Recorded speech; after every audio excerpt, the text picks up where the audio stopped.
So we'll just wait a couple minutes for people to arrive.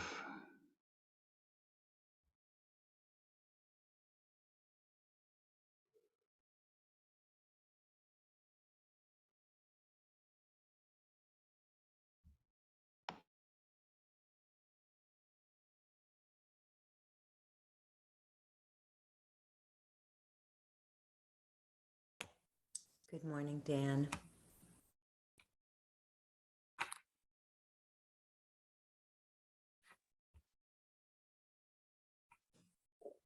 Hi, Dan. Good morning. Dark here. I know we have our bedroom voices. Hi,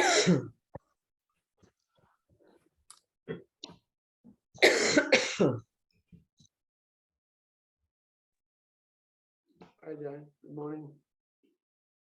Good morning.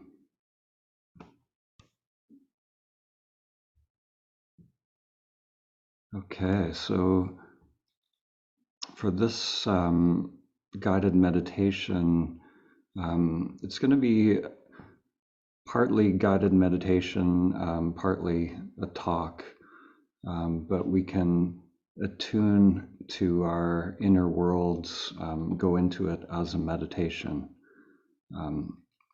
This one is I don't always have a topic that comes up, but this topic kind of came to me to speak about. It's something that comes up over and over, and I think it's an important one to address.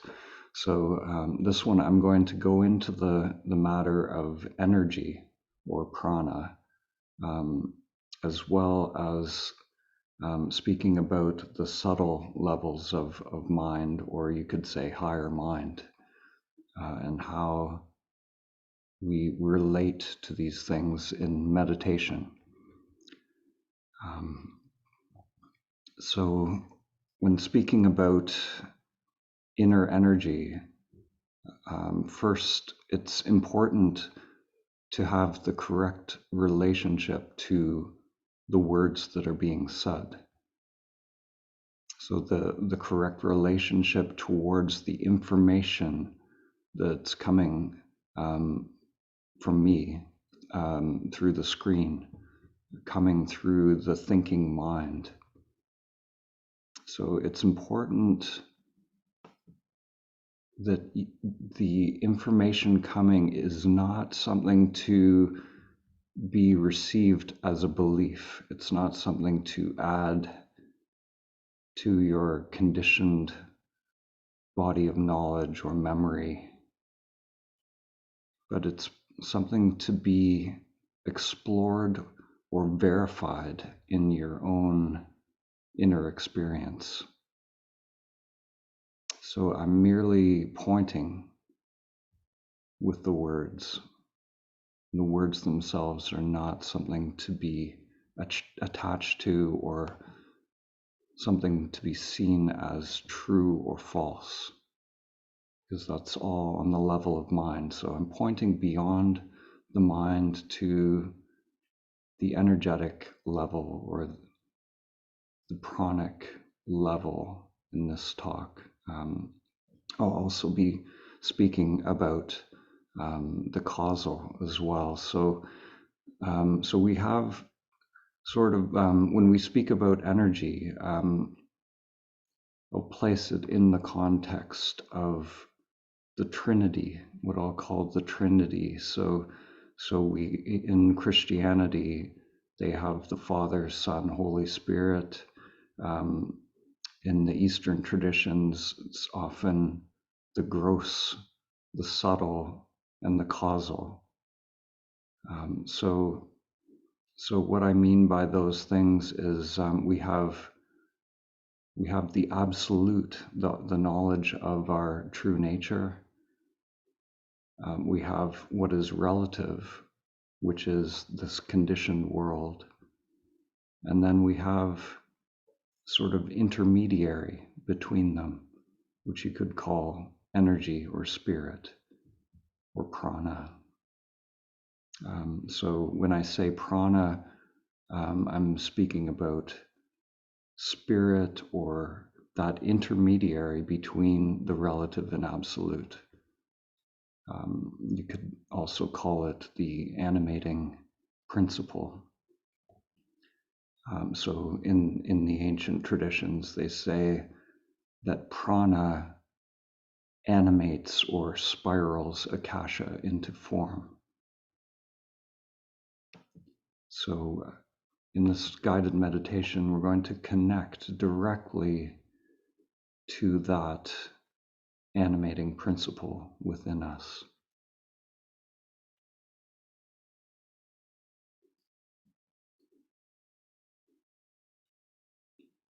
So let's take a moment to just become aware of what's going on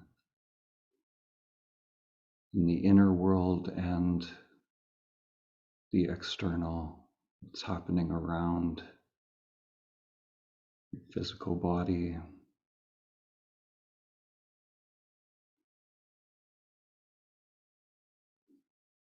And just notice reality as it is in this moment.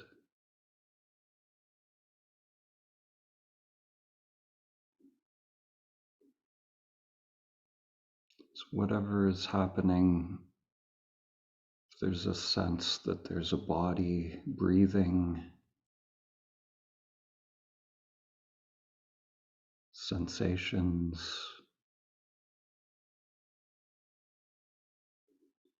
thoughts, feelings, just become aware of this entire field of changing phenomena right now.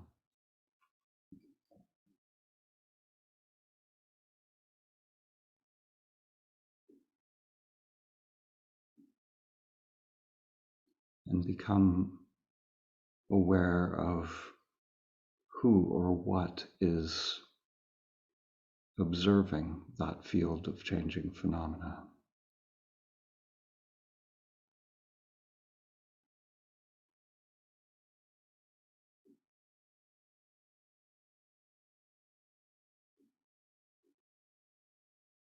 These two dimensions are what you could call the relative and the absolute.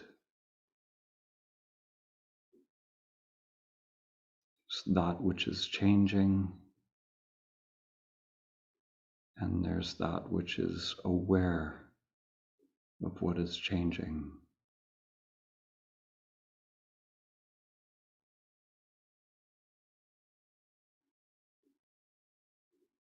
We'll just sit observing these two dimensions for a moment.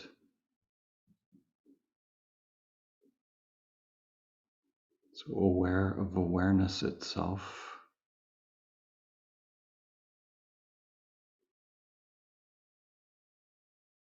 and aware of things.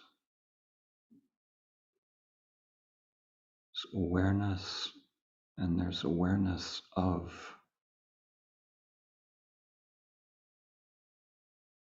Just notice these two dimensions. Just letting go of any knowing,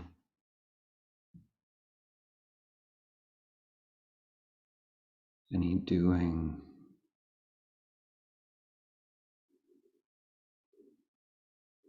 allowing the mind and body to be completely open, receptive,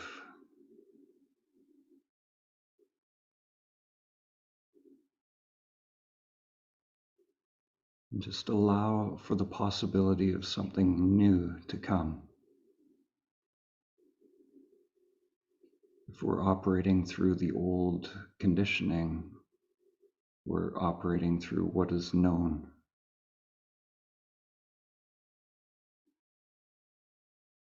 What is repeated from the past.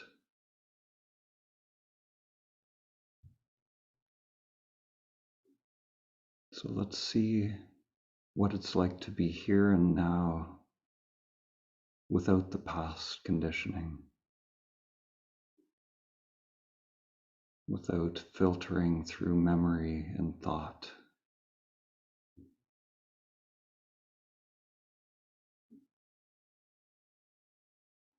Having a direct experience of this moment through this avatar, through this interface.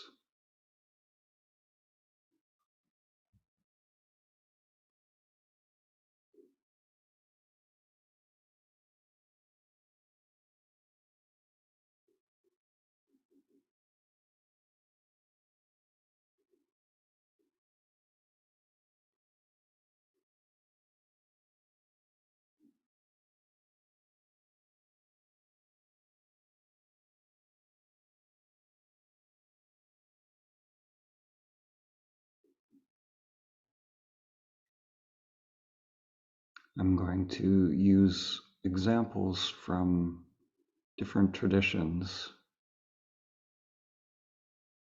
to point towards the unfolding, the different facets of unfolding that happen in meditation. You'd say the different levels of absorption or different levels of dropping away of mind.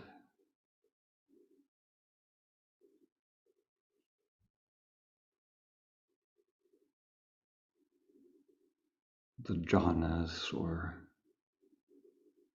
levels of dhyana in the yogic systems.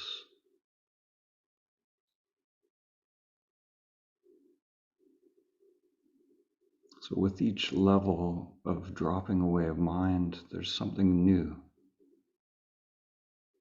that comes forth.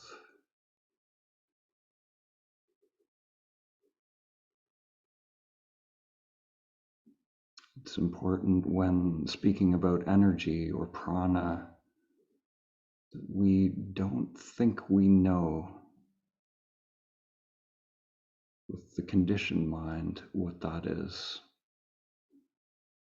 There's a precondition of not knowing.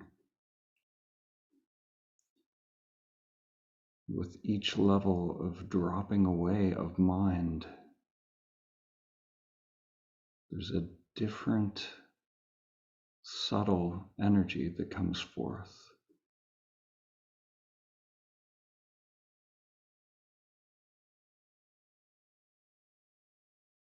And with each level of subtle energy, there's a change in consciousness.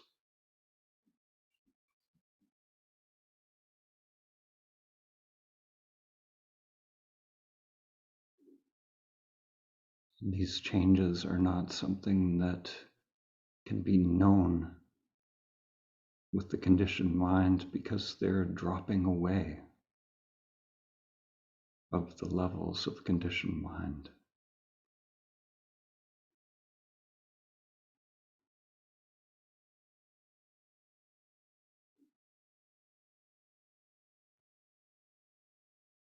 In Christianity, there's a quote in the Bible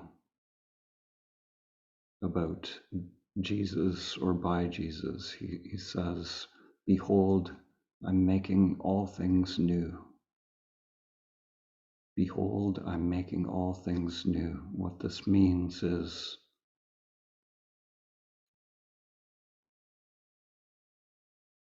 when awareness is present,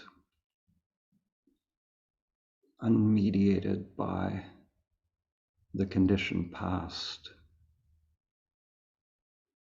then literally everything is new. Everything is experienced without conditioning.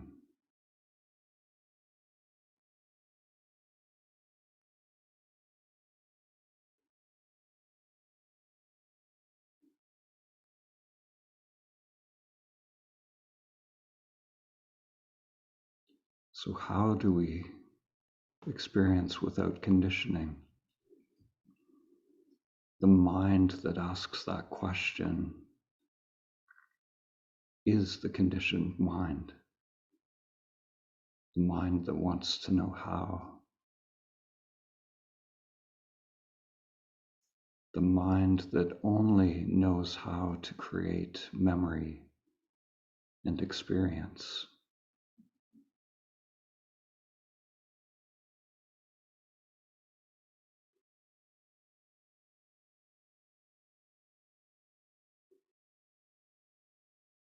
So the trick in meditation is to understand that fundamental delusion of the mind, that never-ending process of trying to do something, trying to control, trying to meditate.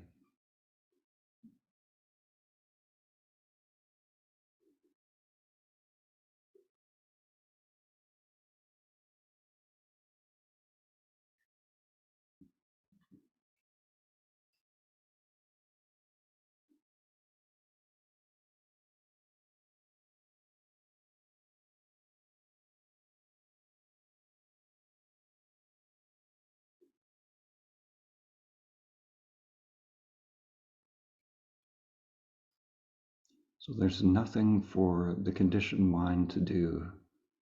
Meditation really begins when we realize that the meditator has to let go of any attempt to meditate.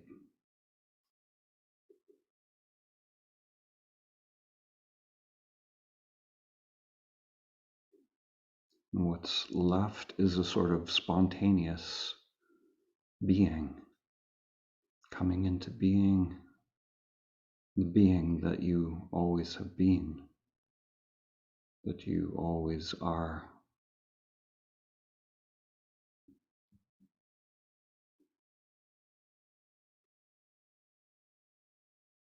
So no one can tell you how to be spontaneous. It's a paradox to the mind.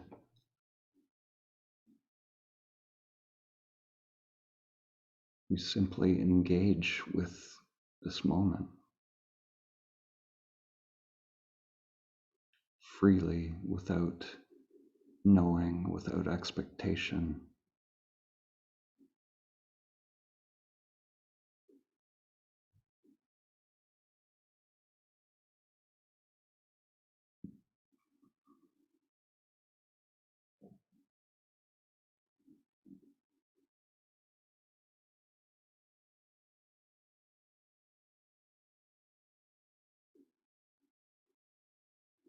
When the mind hears about this limitation, one of the pitfalls on the path is that we may try to push away the egoic mind. We realize that it's limited. So the egoic mind can turn against itself. And this is an important mistake in meditation. We're not trying to push away the thinking mind.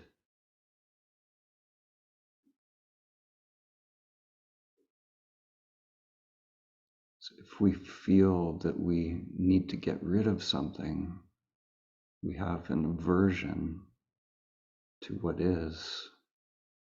If we have an aversion to thinking,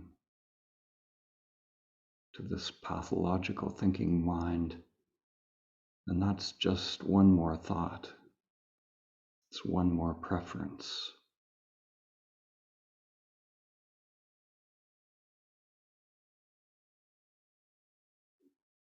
So true meditation is allowing even this pathological thinking mind to be exactly as it is.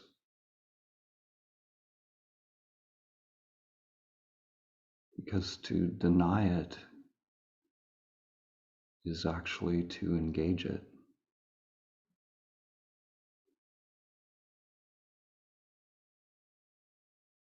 The conditioned mind is made of nothing but preferences, wanting something to be other than what it is.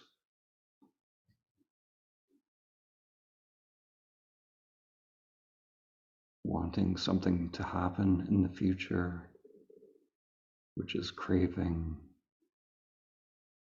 or fearing something will happen in the future, which is aversion.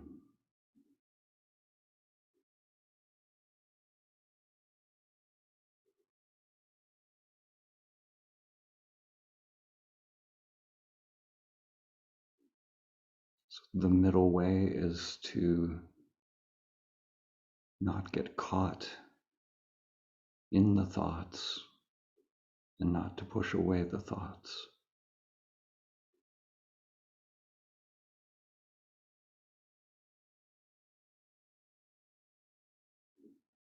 Not to identify a false sense of I with anything that's coming up.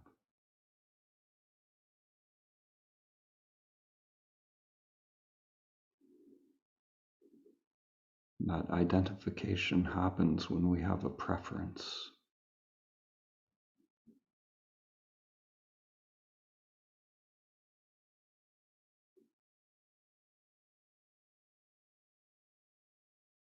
So what happens when we stop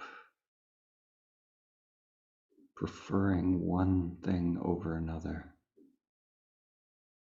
What happens when we stop reacting to every little discomfort or pain that comes up in our meditation? What happens when we stop being interested in the content being generated by the mind?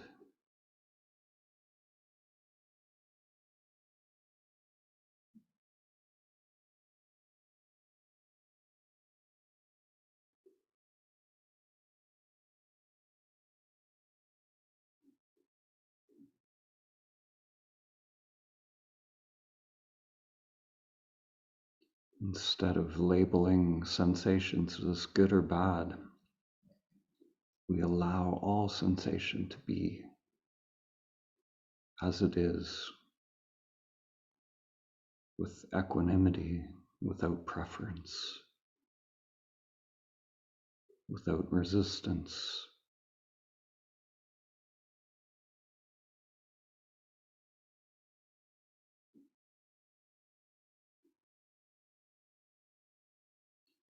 When we drop this level of mind that is preferring one thing over another,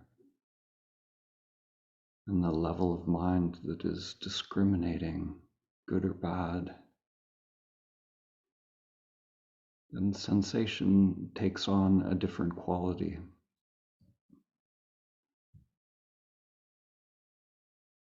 Becomes more subtle, more free-flowing.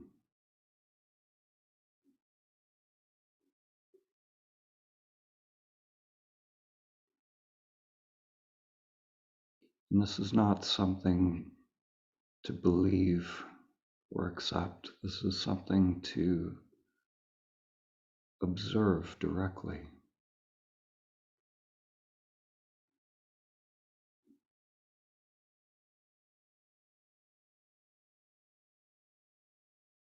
So find out what happens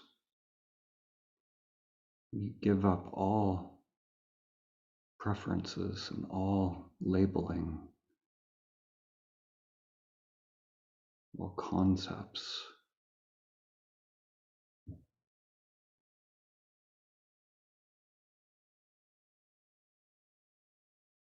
Even the concept of inner energy must be let go of.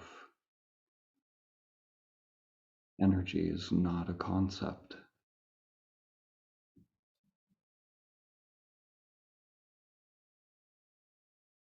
It's that which animates the concepts. It's that which makes thinking possible. It's the intermediary which can be experienced directly when we give up the fixation on the mind and its contents.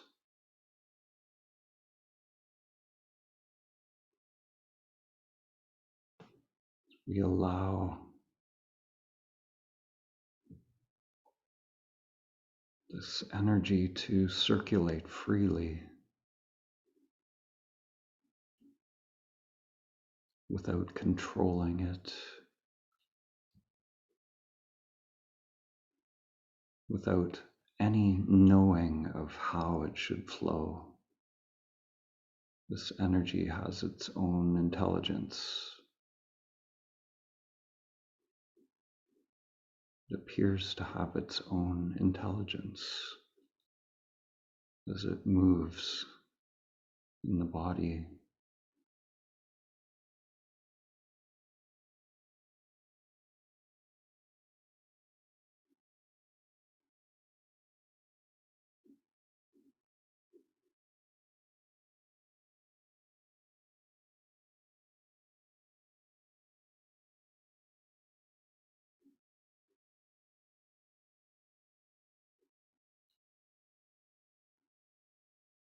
Just observe how subtle sensations move.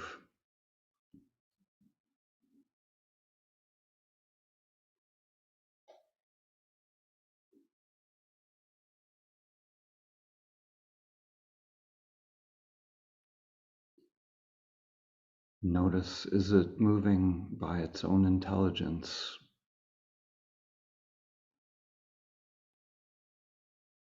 Or when you put attention on the inner energy, does that act of observing actually change what is being observed?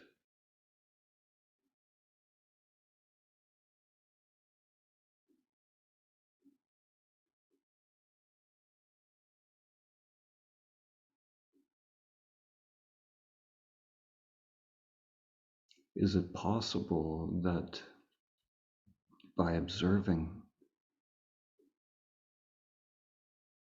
this inner energy, this intelligence of motion,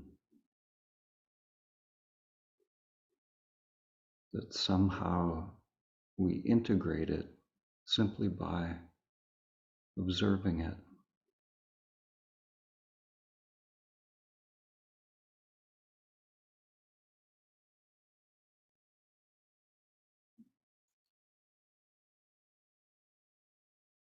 So at first it seems like something alive and separate from me.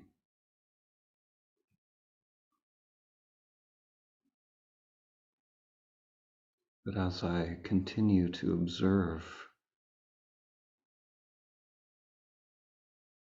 it becomes more of me.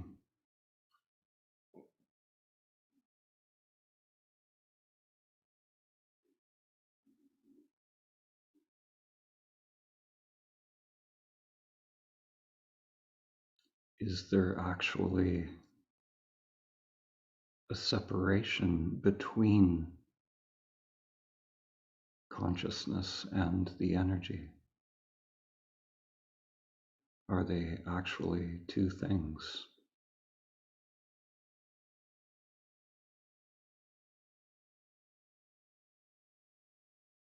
Or is this separation just another level of mind? Just find out.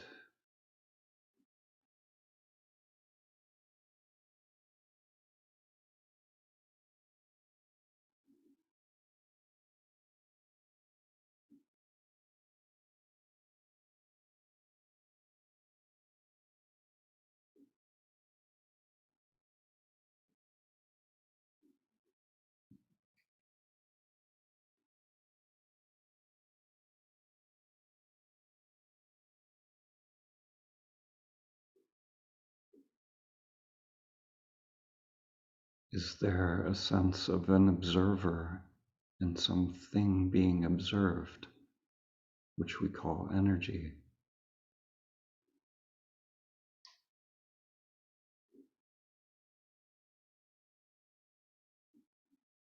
Is there a split or a duality? Is that duality actual? Or is it something generated by thought, by concepts?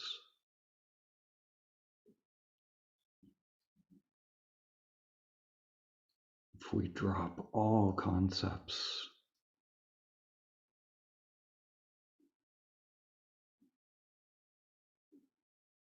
directly experiencing what is,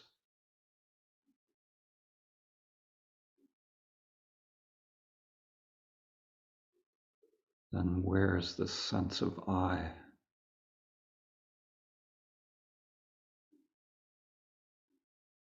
Where is this sense of energy?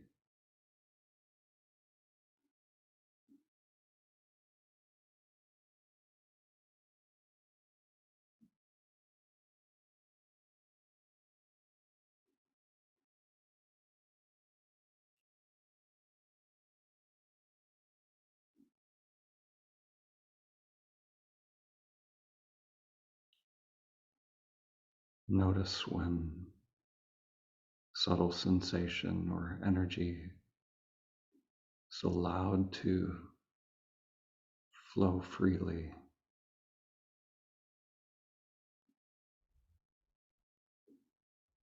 Notice the sense of I, the sense of I am.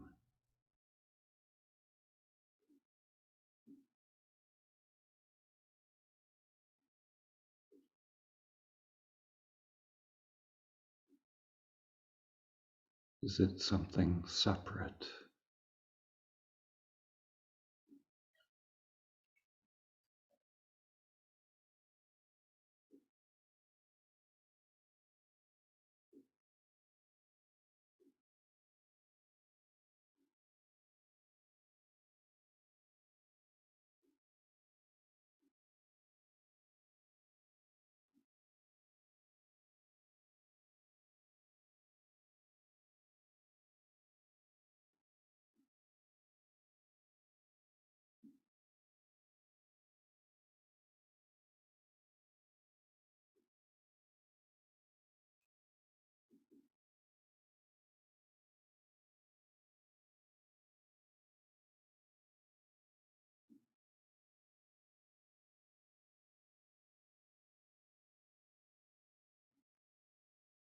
Every time the mind moves, every time energy moves, there's some choosing on some level of mind. Who is choosing?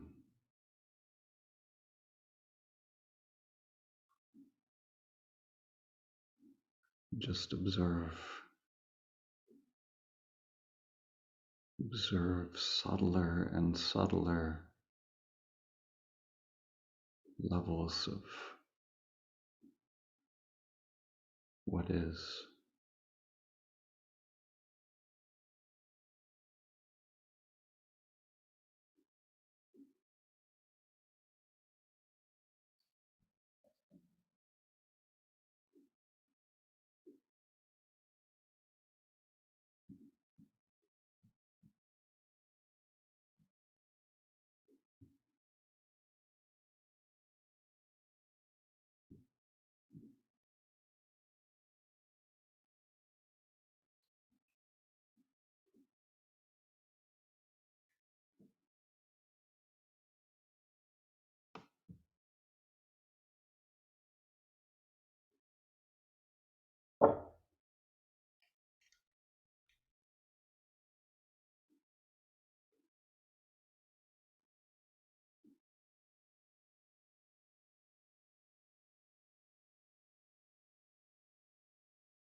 Just notice the conditioned mind's tendency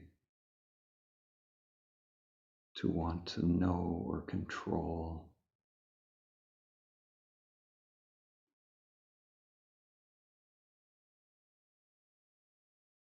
Notice the body has a tendency to want to be comfortable.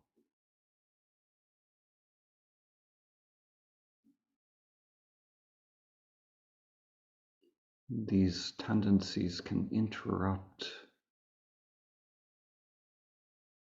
the building of energy or can interrupt meditative absorption.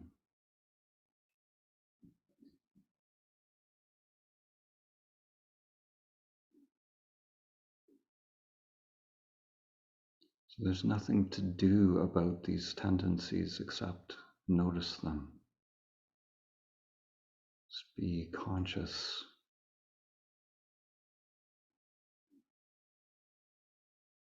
Remain aware.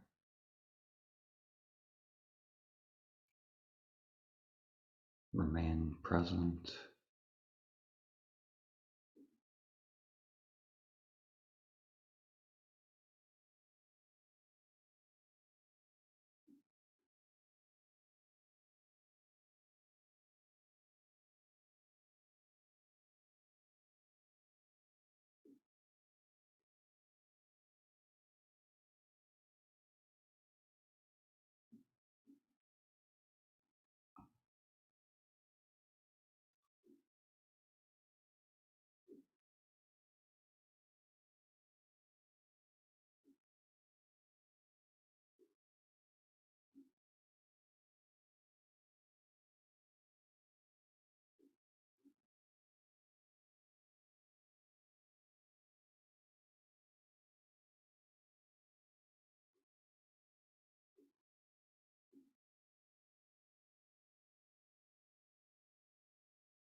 So we're just being aware of what the mind is already doing.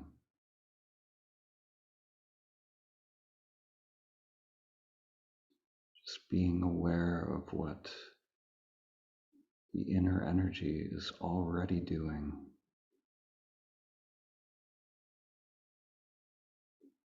Patterns of movement already in motion. You don't need to add anything to that movement.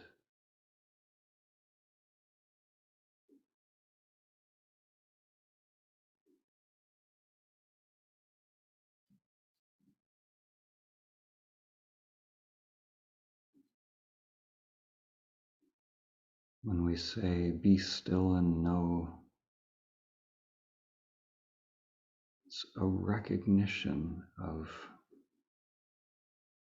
being.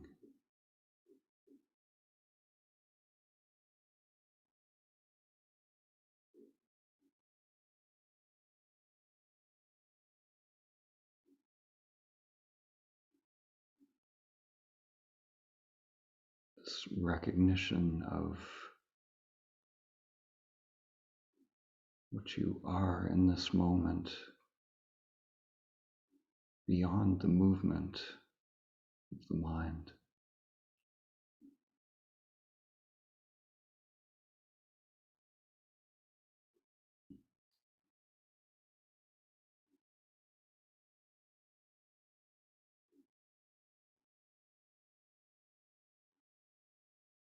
It's not merely becoming aware of the true self, but fully being the true self, allowing the essence of who or what you are to fully be, fully express, manifest.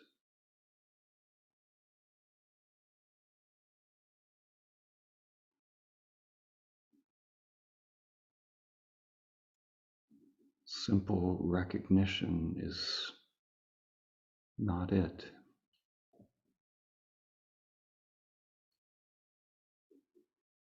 If there's simply recognition of awareness, then there's still a separation.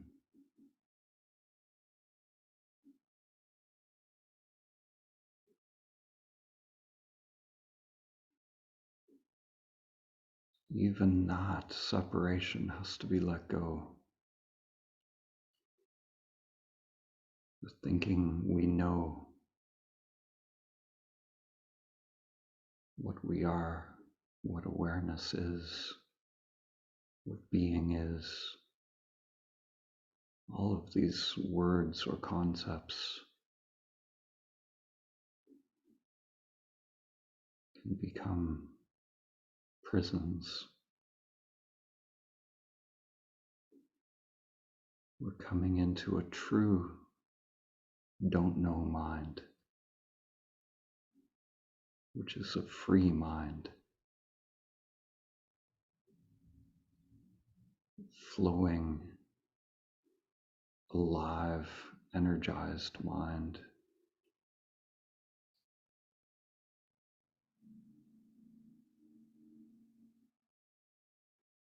Unpredictable mind, creative mind.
In that state of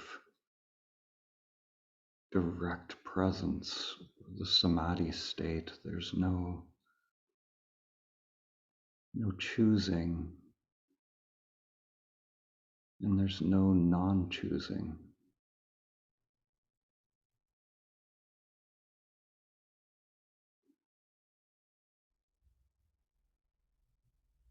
There's no separation between the choosing, the chooser, and the chosen.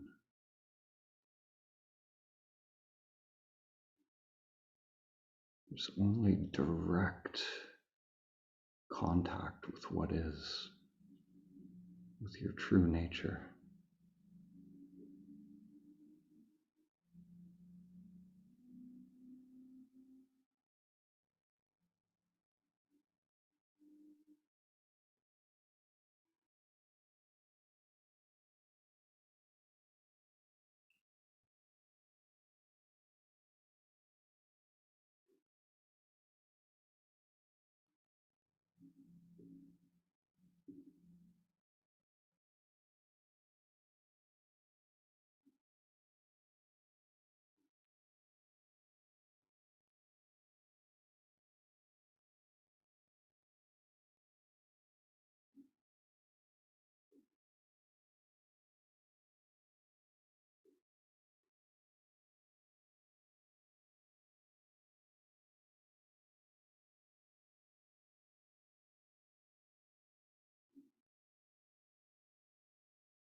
Who is breathing in this moment?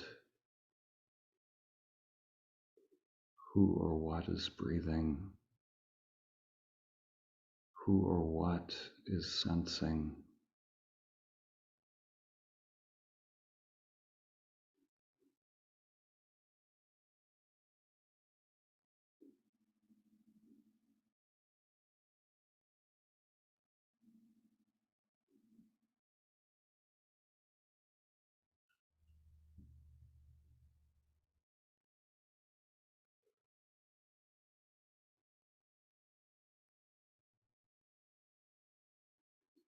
Just allow what is so completely without resistance.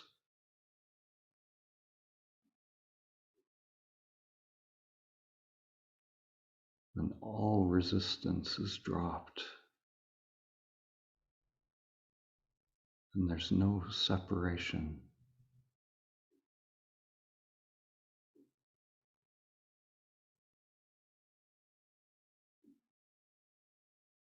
There's no me and the breath as separate. There's no sensation and observer of sensation.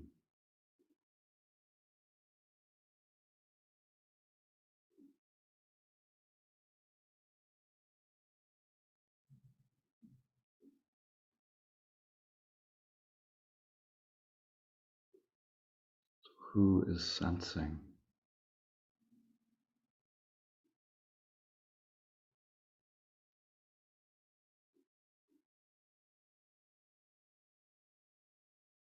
There is only the sensing. The sensing is sensing.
For the last few minutes of the meditation,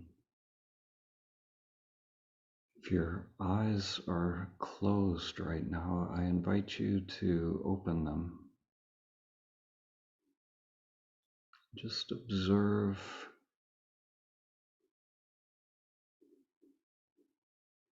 the awareness of all these other beings on the screen. If you're in a single box view, you can switch it to a gallery view.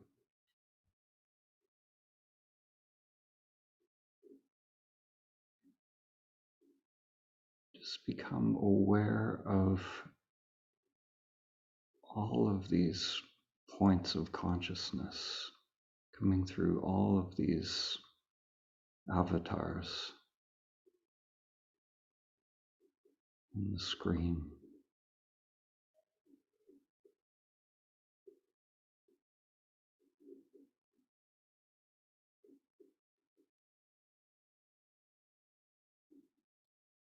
So we're just opening up to becoming aware of what is in this moment.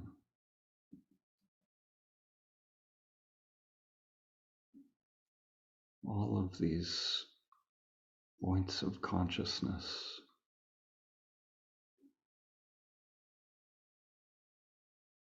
being aware of awareness, awareness reflecting itself, seeing itself.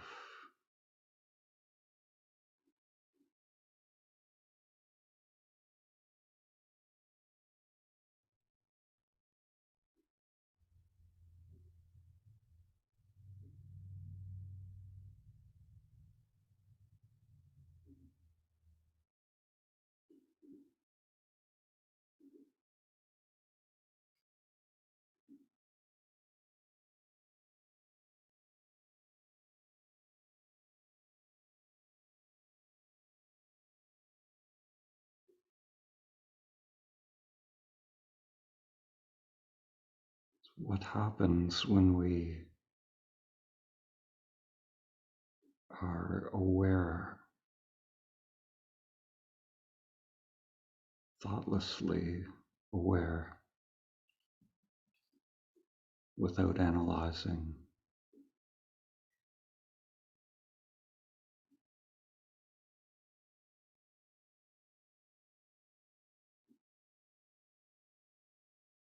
Just allow everything to be as it is. Allow the energy to circulate freely. Allow the possibility of something unknown.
So I'm not going to ring a bell or end the meditation,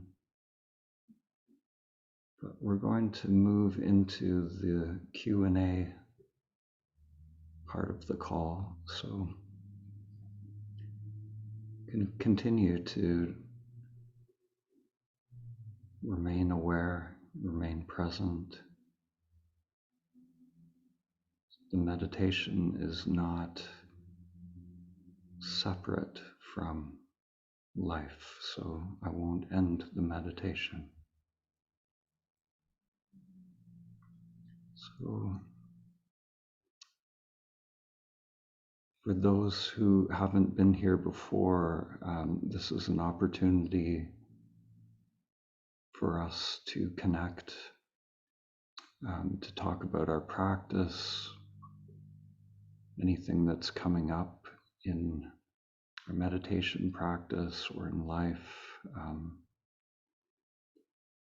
any insights that you might feel moved to share. So in Zoom, there is a little raise hand feature that we can use, or you can just unmute yourself if you know how to do that.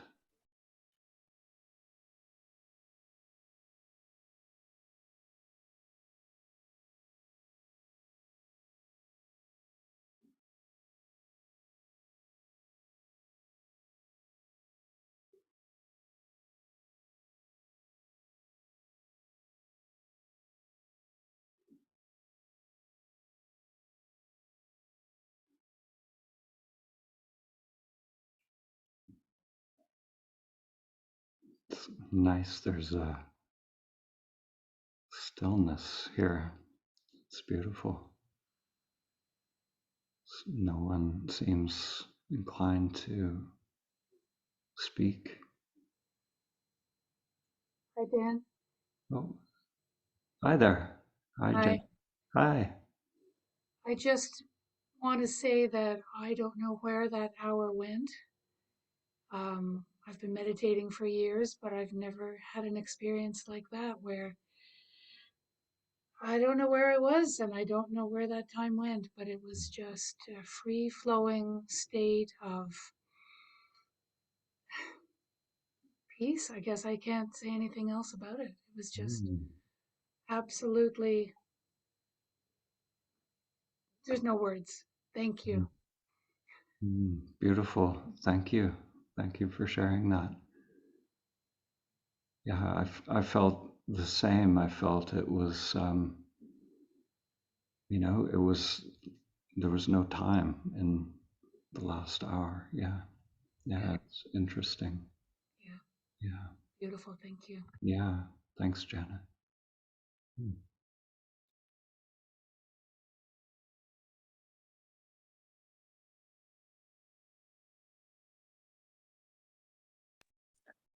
Hi, Dan.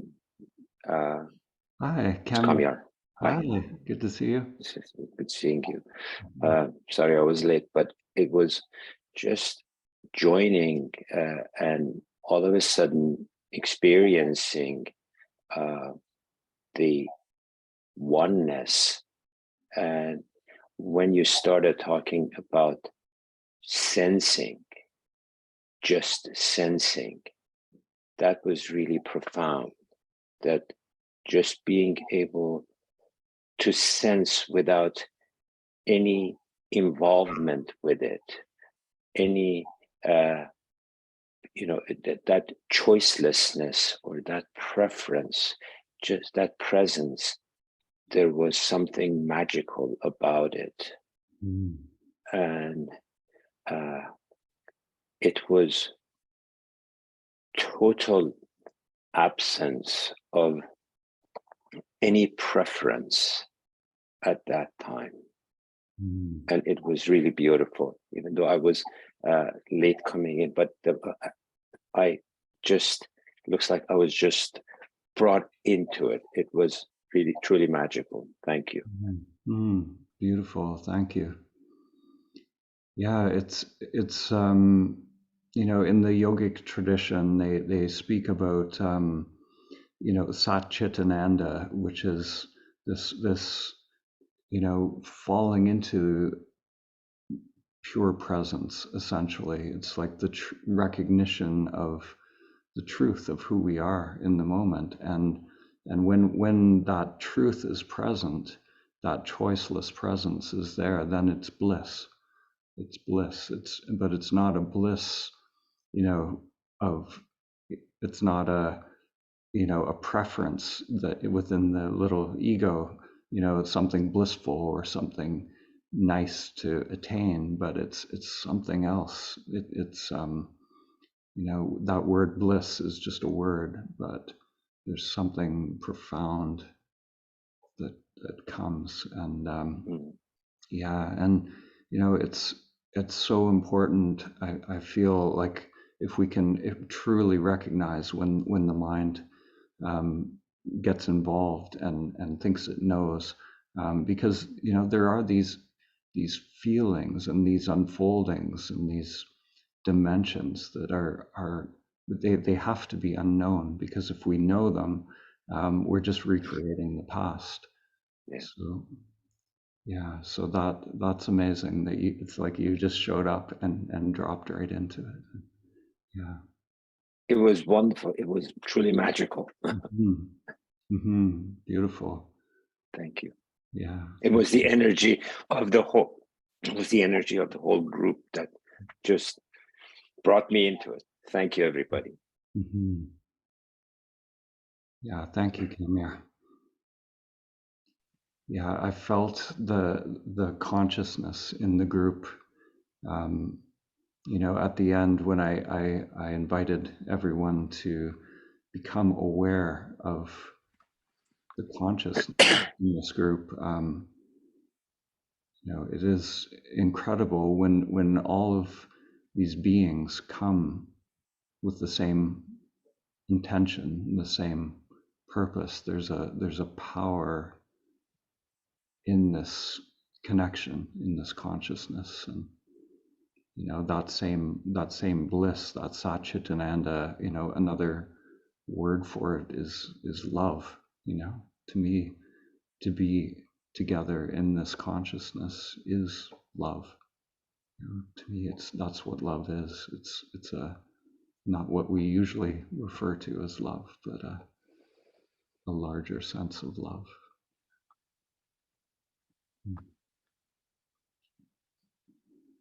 Hi, Thomas. Yeah, hello.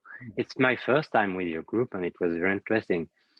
First of all, I'd like to thank you for the movies on Samadhi. It was so marvelous.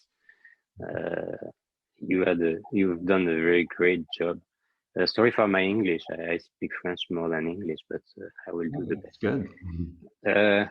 I study a bit Buddhism too, and we've done many meditation on Buddhism, and they have what they call emptiness.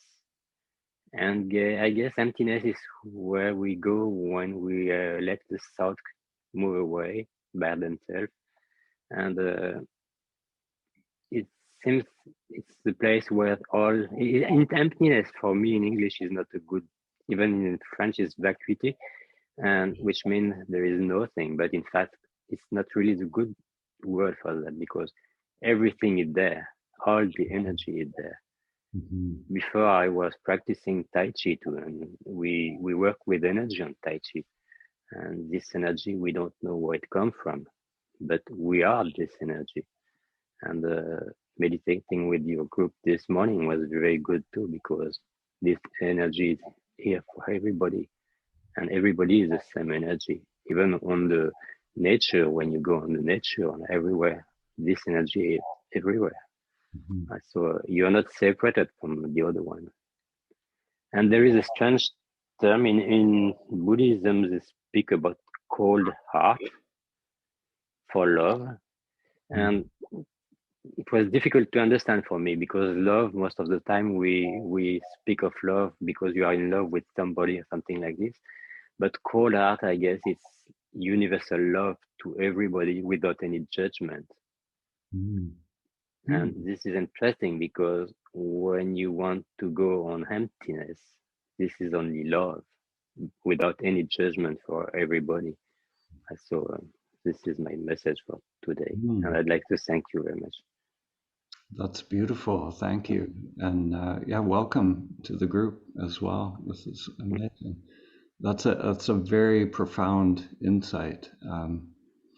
Yeah, in Buddhism, you know, I love the word shunyata is pointing to what you're speaking about, which is sometimes it's described as emptiness, but it's actually non-dual reality as it is. So it's beyond emptiness and fullness. It's both. It's a direct experience, and to me that is love.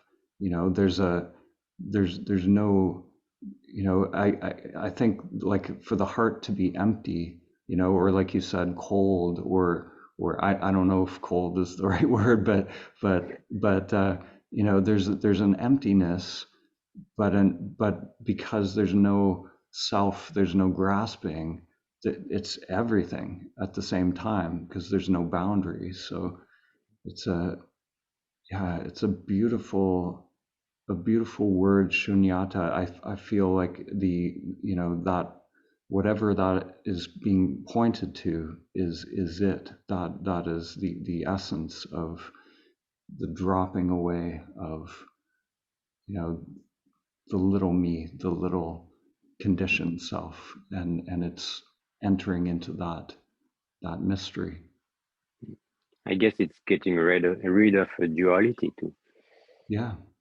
Yeah. Yeah, so all of those dualities, like fullness and emptiness, you know, and observer and observed, and all of that is, you know, because all that is just a process in the mind. They're concepts in the mind which create a separation. The mind creates this duality.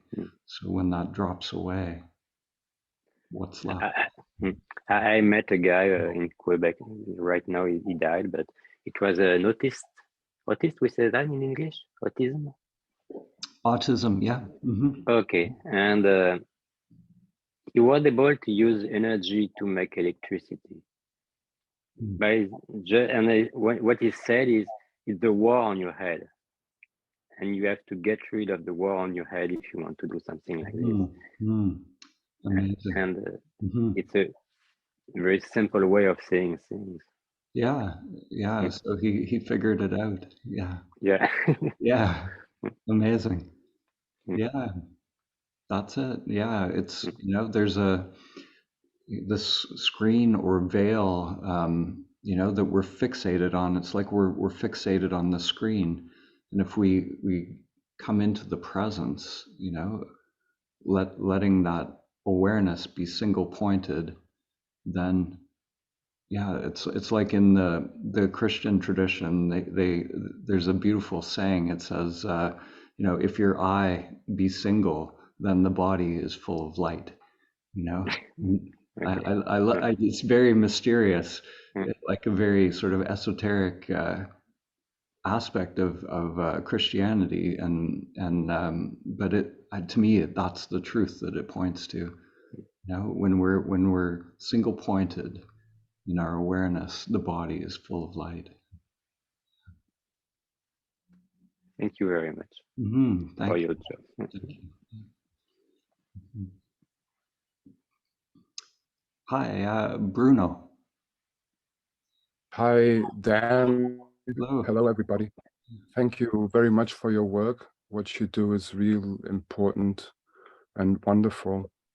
I have a doubt that came up this time for me. I've been glimpsing into understanding how personhood comes in to play. to make it an ego story.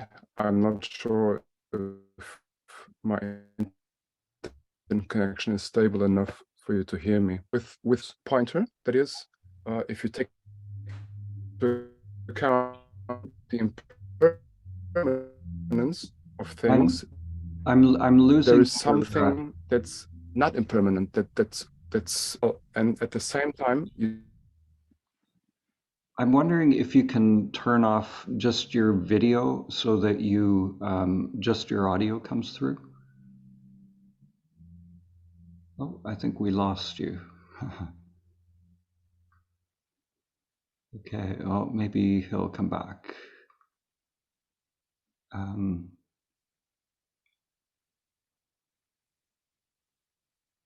Okay, well, we'll just, yeah, we'll see. Maybe he'll come back. Why don't we go to Vivek? Hi there. Namaste. Yeah, namaste. Mm, I'm Vivek Verma.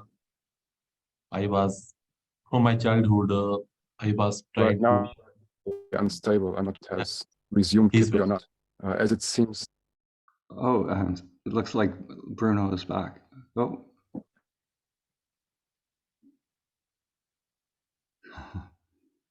Okay, yeah, some technical difficulties there. Okay.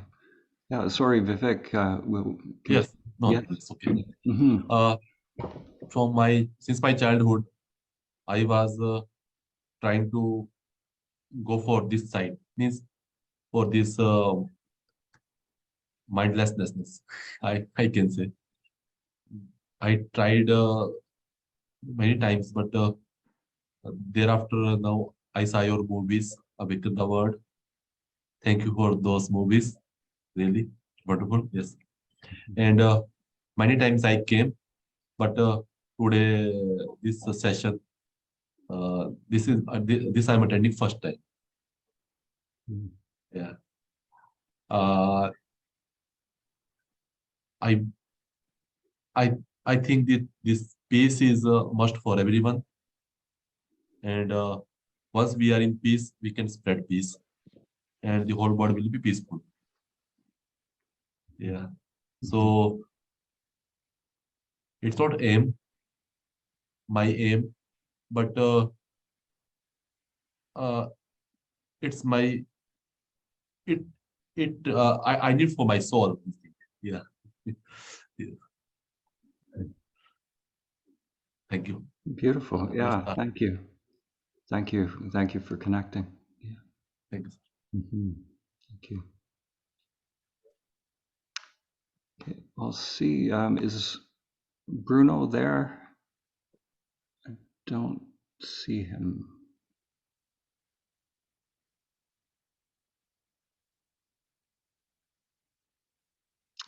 Okay. Yeah, okay. We'll go to Thomas. Yes, no, I did. It's okay. I just finished what I had to say.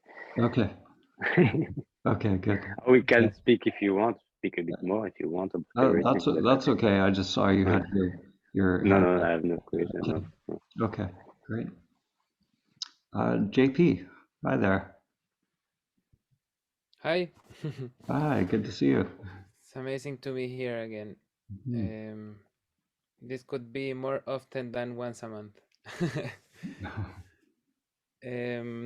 I was wondering, which is the relationship that alcohol has with the phenomena of consciousness? Because I relate a lot to my early life where I used to drink a lot, and there were a lot of these moments of blackout where I did not remember what happened. Mhm. And I wonder, like, where is awareness in those moments? Mhm. And Mhm. yeah, that has been like very present in me. uh, how it, how does that play? Mhm. Yeah, it's a good question. So, where is awareness in those moments? Um, yeah, like with alcohol, actually, Lila and I were just speaking about this, about alcohol. What's actually happening. When people are really drawn to it, often there's pain. There's some pain, either mental or physical, and the alcohol kind of numbs that pain. It takes that pain away. It gives this temporary relief within the self structure, but there's a dropping of consciousness as well. There's a loss of presence or consciousness that happens in that state.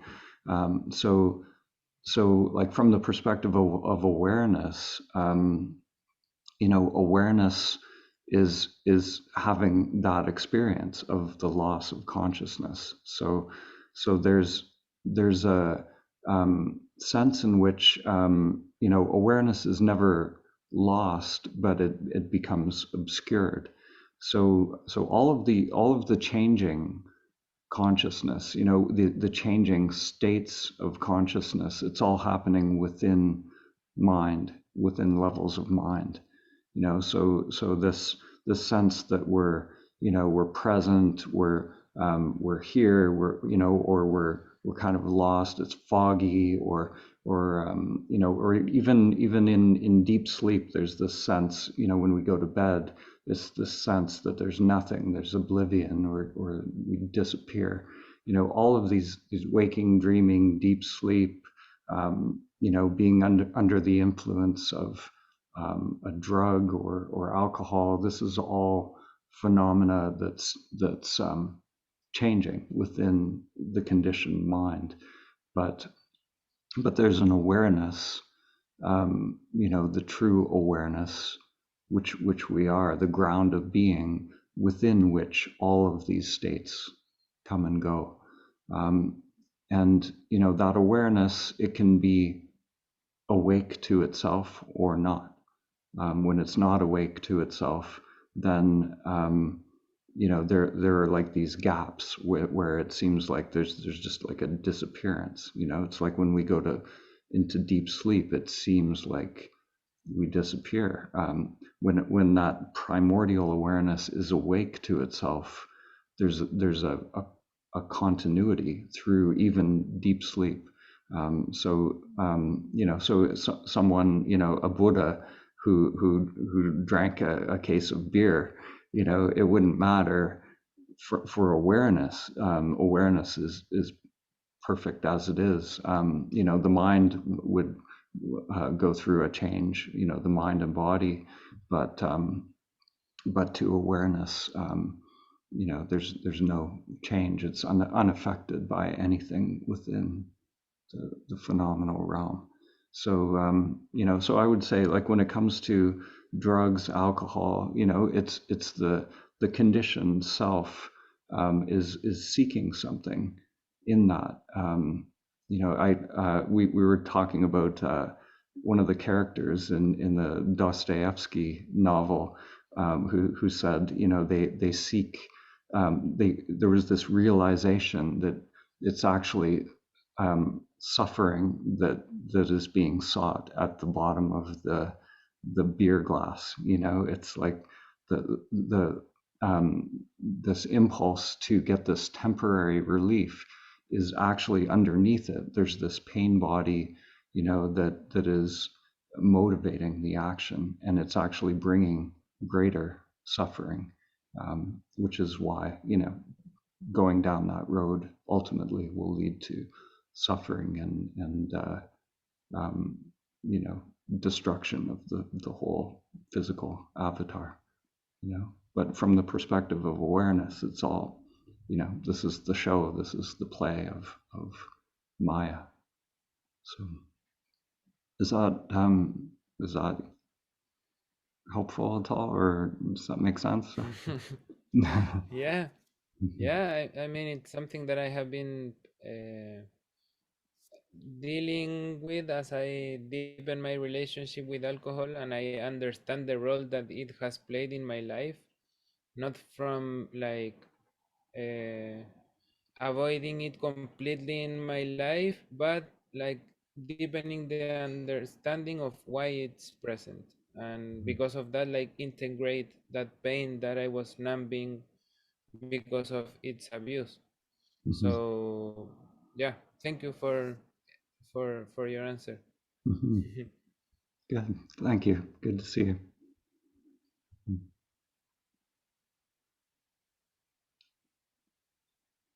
So I'll go to Alyssa. Yes, Dan.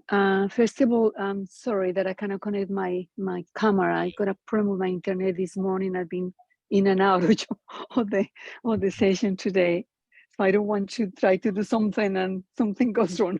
Anyway, well, first of all, thank you so much for the meditation today. I echo the words of some of my the participants. I already said it was a magical moment.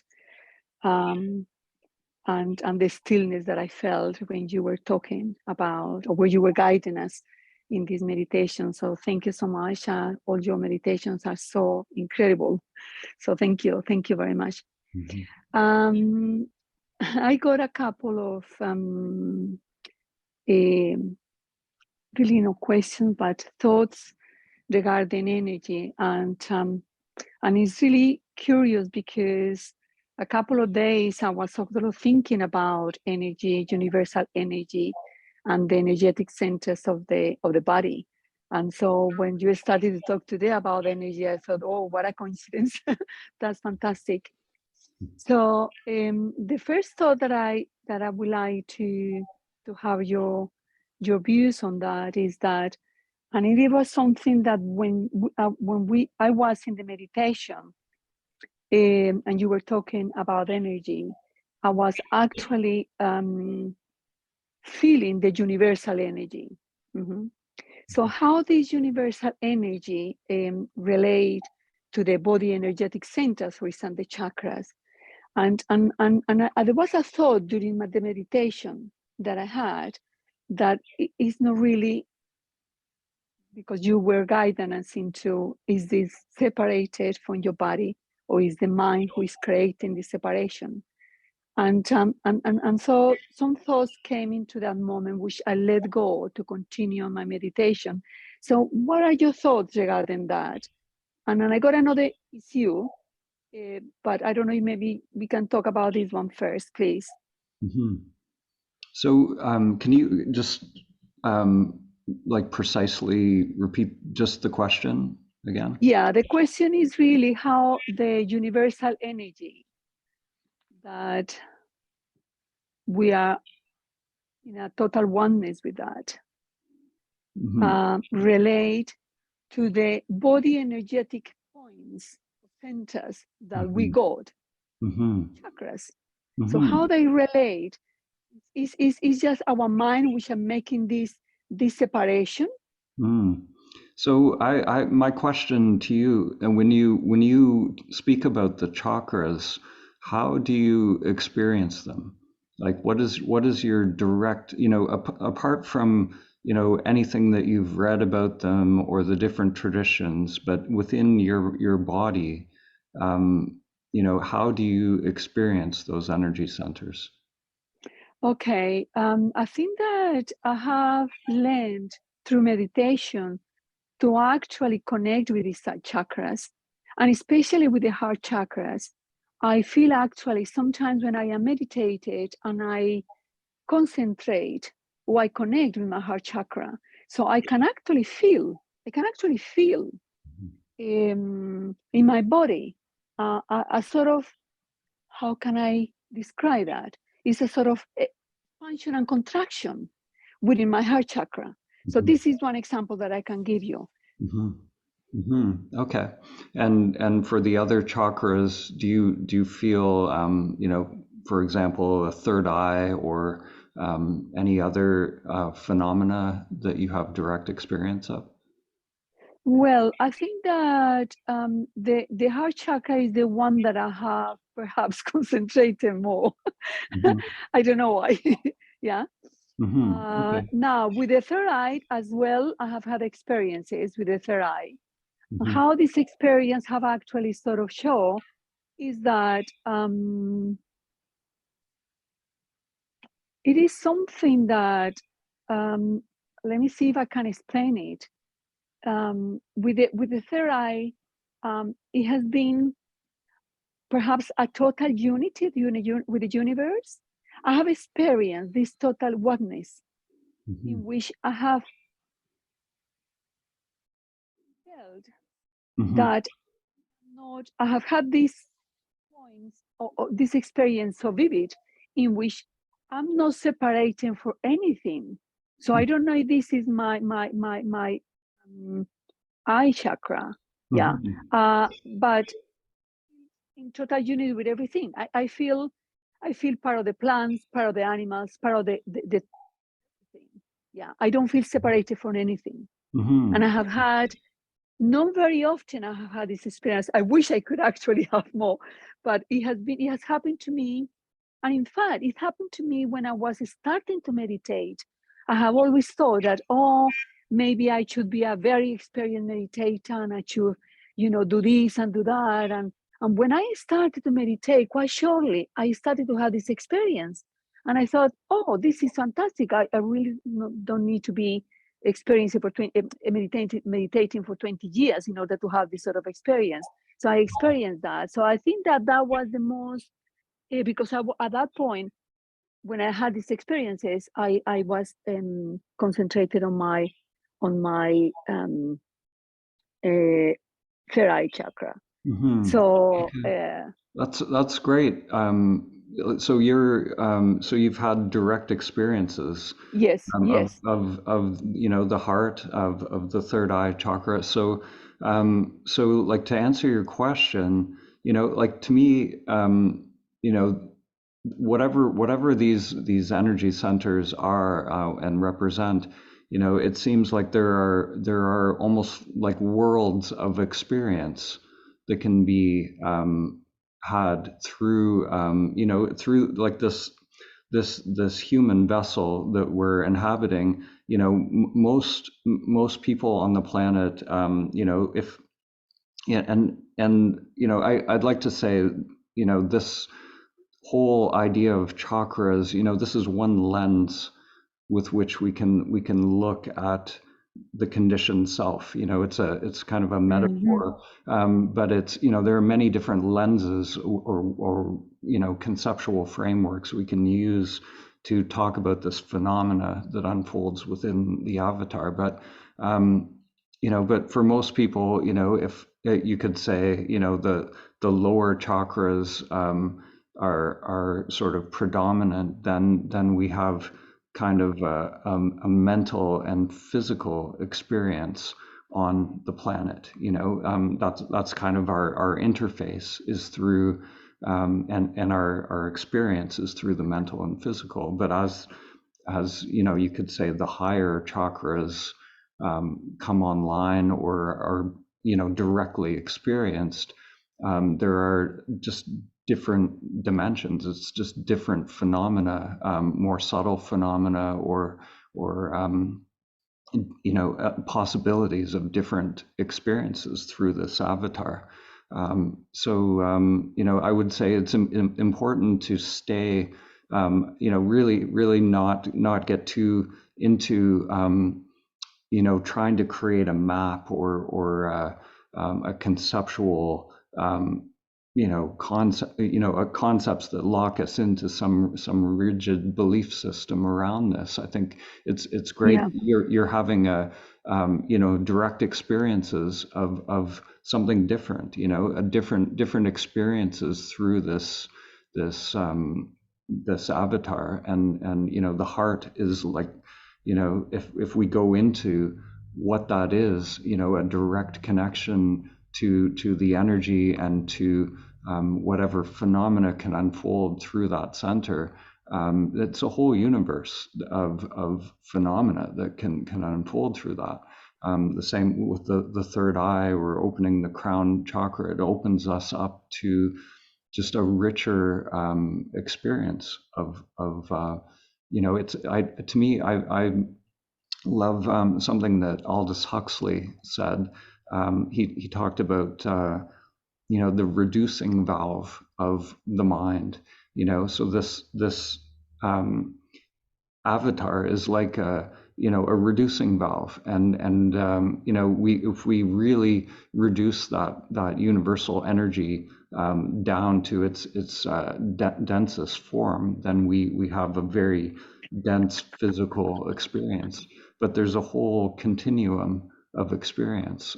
So when we, you know, we meditate, we do yoga, we free this energy. It's like this antenna becomes more, it has greater capabilities or possibilities to attune to these different levels of existence. You know, so as we explore in meditation, as energies become free, it's like this antenna will naturally be able to tune to these different levels and different experiences.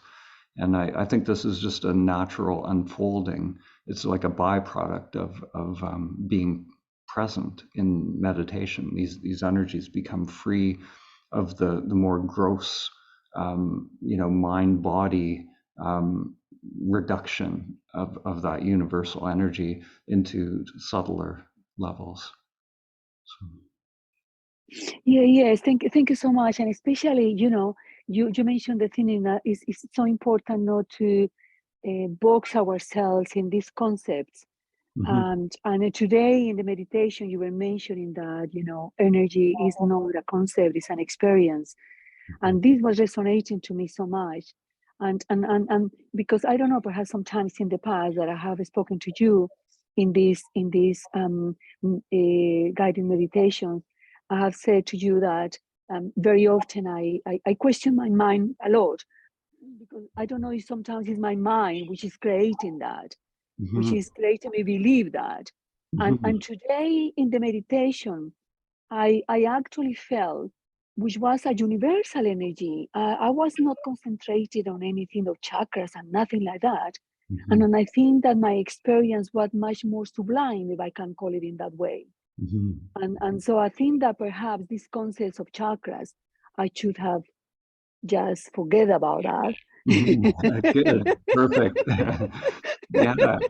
Yeah, it's, you know, all these different traditions, they have all, you know, in Kabbalah, you know, they have this, what they call the Sephirot, you know, and it's just another way of dividing and analyzing the self structure, or the, you know, the Dantians in Taoism. It's all kind of pointing towards, you know, phenomena.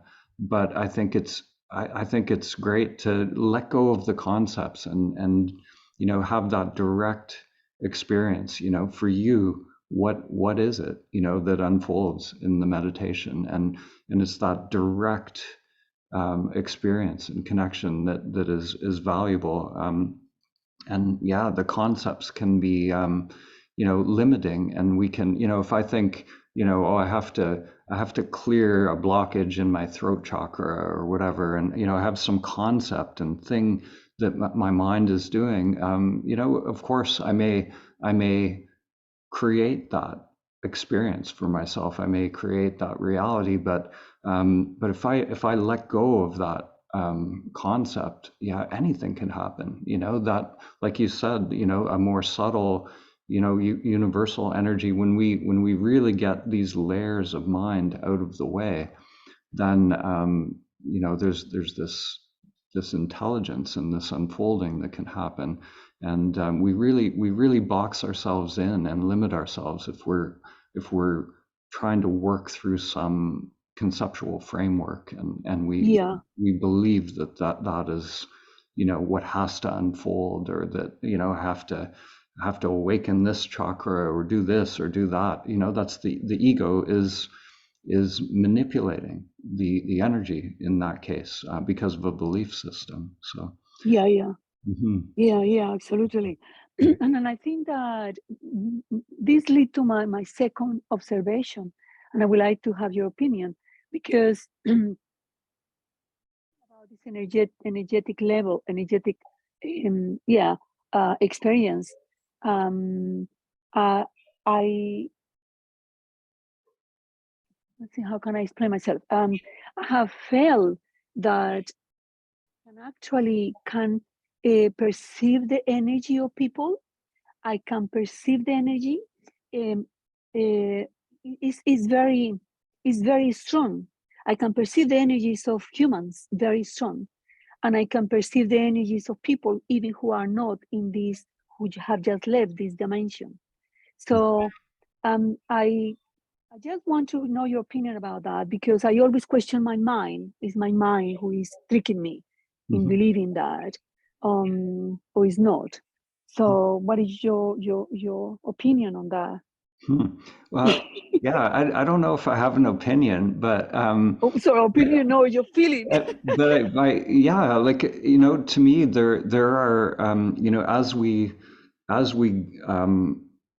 free energy within the self structure, there's a lot of subtle phenomena that unfolds. I've experienced states where all kinds of unusual phenomena is present.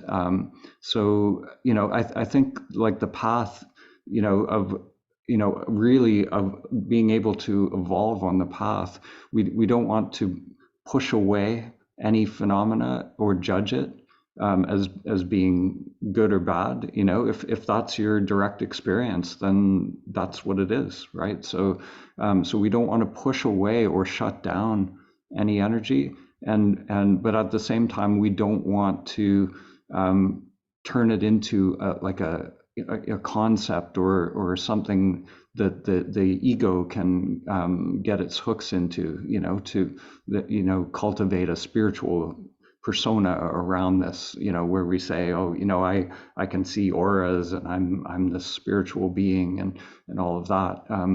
So we want to fully allow all of this to unfold without getting caught in it, without getting attached to it.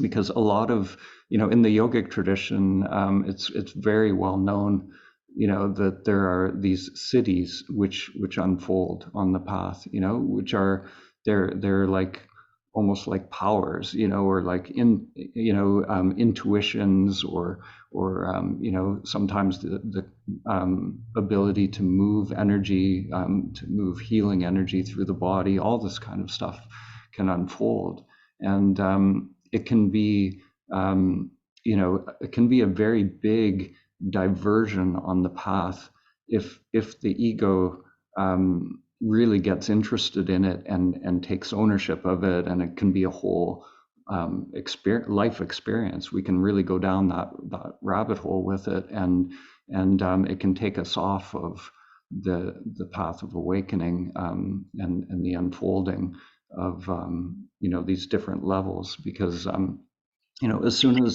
as one of these cities becomes active, it's like we're exploring horizontally, whereas if we're always letting go of these levels of mind, then there's this subtle sort of vertical growth that's happening.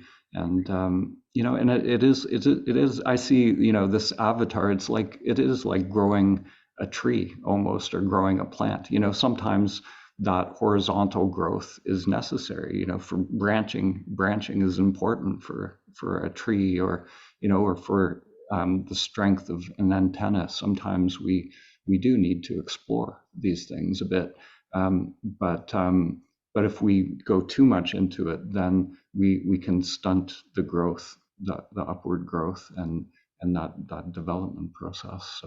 So I think, again, it always comes down to not pushing it away, but not getting really trapped into it or identified with it. The middle way. The middle way, yeah, exactly. The middle way, yeah. Yeah, okay, yes. Thank you so much for your observations. I think that they always help me so much. They always help me to keep on track. I don't know if they always help me to keep in the path.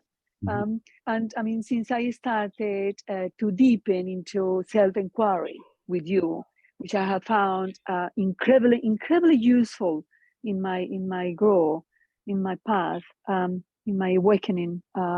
I think that I always am very aware of my ego, of my mind, not to let me take in any different ways. And you always these fantastic meditations with you really keep me very much in the path. Thank you. So thank you. Thank you. Thank Thank you. you so much for your help. Thank you. Didn't you get a helper yet? No, I didn't get that. Happen here. Oh, No, I don't have time to do tomorrow. I'll go to Guy. Hi, Guy.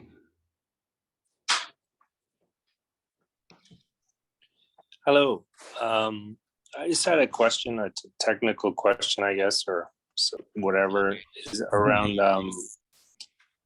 when meditating, the level of focus or concentration. Yeah. Sometimes I find in meditating, I can force a really strong focus, but it feels as though that's almost like an ego forced focus. And so it's like trying to understand how much efforting versus, like, it feels like there's a lot of efforting and doesn't feel as though it's awareness of awareness. It feels like it's like I'm trying to like so strongly hold my attention, whether it's on my breath or on sensation and those kinds of things. And I'm trying to figure out, like, is that ego imposing itself in my meditation, or is, I don't know if that makes sense. Yeah, it's a really good question, and it's really this is a really important question.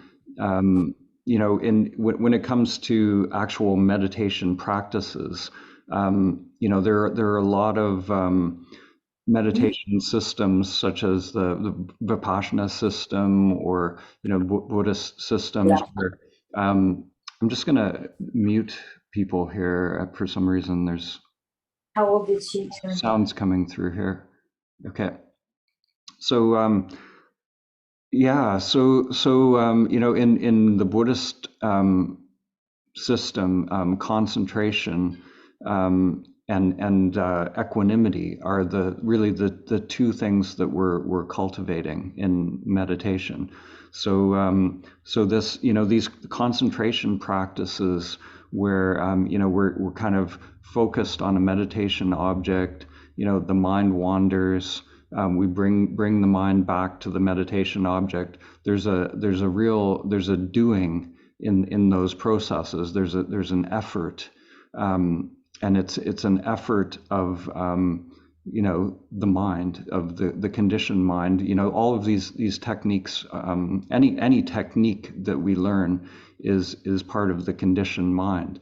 So all of these techniques, at a certain point, like this, if we were to just start out in meditation and not do any technique, the mind would just be all over the place. The mind would just be the monkey mind, and we wouldn't be meditating. It would just be this whirlpool of mind. So again, there's this sort of middle way of working with techniques where those a lot of those practices like Vipassana meditation and traditional Buddhist meditation, I did it for years, and it was an important stepping stone along the way in order to sort of rein in the mind, or to get the that whirlpool of the mind to settle down enough to come into presence. But the trap with these techniques is that if we're holding on to the technique and endlessly doing something, we're endlessly doing something with the mind, we'll never actually come to stillness, because that mind is in control. That ego mind is in control continuously. So the way I see the techniques, they're like stepping stones. You know, they can be useful. You know, in Vedanta they say it's like a thorn to remove a thorn. You know, so we're using a conditioned pattern to move out of bigger conditioned patterns. So it's like we're trading up, you know, conditioning, or we're using this conditioning to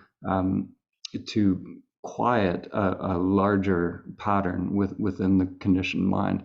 But then, you know, the technique can become its own another obstacle. It can become its own you know, undoing if we're attached to that technique. So I think if we do the, you know, if we, like, for example, like a breath meditation, you know, observing the breath, if we do it long enough, you know, the technique itself starts to change. And as we start to really merge with the breath, we have to let go of that doing. We let go of that controlling. So it's no longer the mind trying to be concentrating or being present, but we allow, you know, for that loosening of that control, and it's a natural process in the meditation. If you stay with a meditation object long enough, you'll forget, you know, or that part of the mind will start to drop away that is in control, and there'll be this sort of merging, so that there's just the breath. There's no longer this controller, you know, like the mind will eventually become single pointed if we stay long enough with any meditation technique. The mind will become single pointed, and that doing will drop away, so that it becomes beyond, and it's no longer effortful with the mind, because the mind has become more merged or aligned with the meditation object. So so for me, I think it's important, you know, not to push away the techniques. They're very useful. They can be really useful for rewiring, you know, the brain, and you know, coming to a more present way of being through this interface. But we have to just not be attached to the technique, be willing to let the technique go. So does that make sense? I think I muted you by mistake here, sorry. Oh, there you are, yeah. Yeah, it does make sense. There is a feeling of forcing, and I think that's sort of what I come into, and I feel as though if I back away from the forcing myself to stay focused, so like it's like then something starts to shift a little bit in the I guess it's kind of like, it feels very similar to forcing a rigid posture in meditation versus allowing a gentleness to occur in the body. Mm-hmm. So I think maybe that, now that you've said that, it kind of mirrors the idea of there also needs to be a gentleness with the ego, or a gentleness with the mind, in order to find that place of awareness or spaciousness. Is that sort of does that make sense? Yeah, it really, like, to me, the evolution of a meditation practice is to come to less and less doing, you know, less and less technique, where eventually we're just being, you know, we're just being present, fully surrendered to what is, you know. But you know, as we move through the process, at the beginning, it's, you know, the mind does need to be reined in, and there is an effort that is required of vigilance to stay present, because if we were to just totally surrender at the beginning, you know, the mind, that whirlpool of the mind, for most people will be too strong. So and one of the analogies I love is I think about I play piano, so one of the analogies is if you want to play piano, you learn the notes, you learn the technique. It's beneficial to learn the all different techniques, or there are things that are learned and conditioned in the mind that are useful, but at a certain point, if you're thinking when you go to play a piece of music, if you're thinking, about your technique, or you're thinking about the notes, you're going to be totally disconnected from the music. You're just in your mind. So there's a similar sort of thing that unfolds in the meditation practice, where we learn these. We have these tools, for honing concentration and cultivating equanimity, and they become part of the conditioning. But it's like they're operating in the background. It's like they're wired in at a certain point. And so in the music, like we learn the notes to forget the notes. We learn the technique to forget the technique. And it's the same in meditation. We don't want to be, endlessly repeating some technique or doing something effortful. In order to really come into presence, we have to forget all of that and just be with what is, in the same way that a piano player is just with the music. They're just, you're in the music. You're just trusting that, all this stuff that you've learned has become integrated, and it just flows in the moment. And there's a synergy between the heart and the mind, and I think the meditation practice is the same way. Mhm. Yeah, actually, when you mentioned the notion of trusting, I think that was kind of the key component, is that you just trusting that the things that you're moving away from, or that you're moving into awareness of, is what is required at that moment to notice the present moment, as opposed to like creating creating a tool to become aware of present moment and continuously using the tool. You don't need to keep hammering the nail once it's in the wood where it needs to be, I guess. Exactly. Yeah, that's perfect. Yeah, good analogy. Yeah, thank you. That makes sense. Great. Okay, thanks, Guy. Thank you. Hi, I'll go to Raj. Hi, Dan. Good morning. Good morning. This is the first time I'm just having a live session with you, and my background coming from a Hindu religion and stuff, like it's been a long journey from a multi-god to a single god to oneness, and within the oneness now it's like a constant inquiry is being flooding my head, and I'm just like last year I just got an opportunity to get introduced to Ramana Maharishi's way of teachings in India.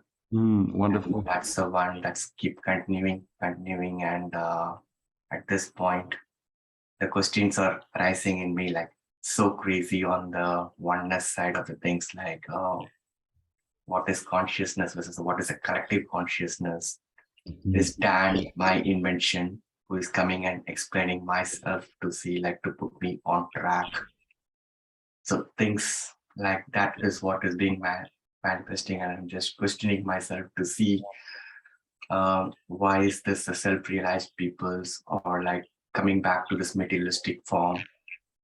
Like, what does this means by like Dan coming back and just explaining this process to others? Like, what does this mean to me or to the collective? So these are the angles in which my inquiry is keep digging more and more. And I think my child, they're like from special kids thing. So I just started the journey for them to understand more and talk the language of them to understand. And at one point, I just realized it's a journey not for them, it's just a journey for myself. And I had to let go all my energy techniques, my yoga techniques and everything, and just like slowly started.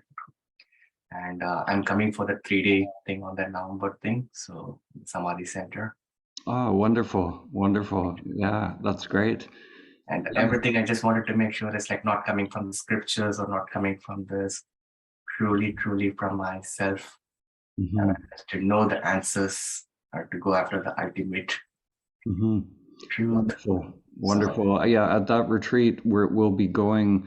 You know, the question or the imperative will be, you know, tell me who you are. We'll be working with that with partners, and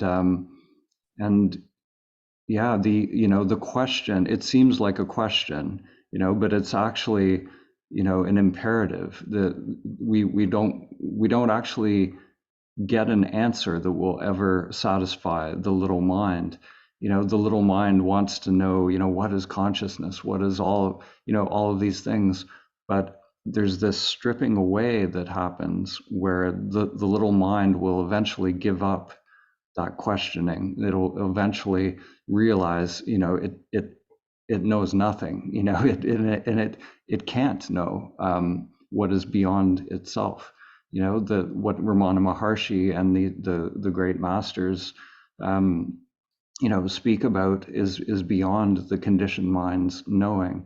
It's a direct knowing of one's true nature. So it's in that total failure of the little mind, you know, the total surrender of that questioning mind, that you know, when the mind realizes its own limitation, and gives up, then it's possible to have that direct experience, the direct knowing, but it's not a knowing, you know, in words or concepts, but it's something beyond that.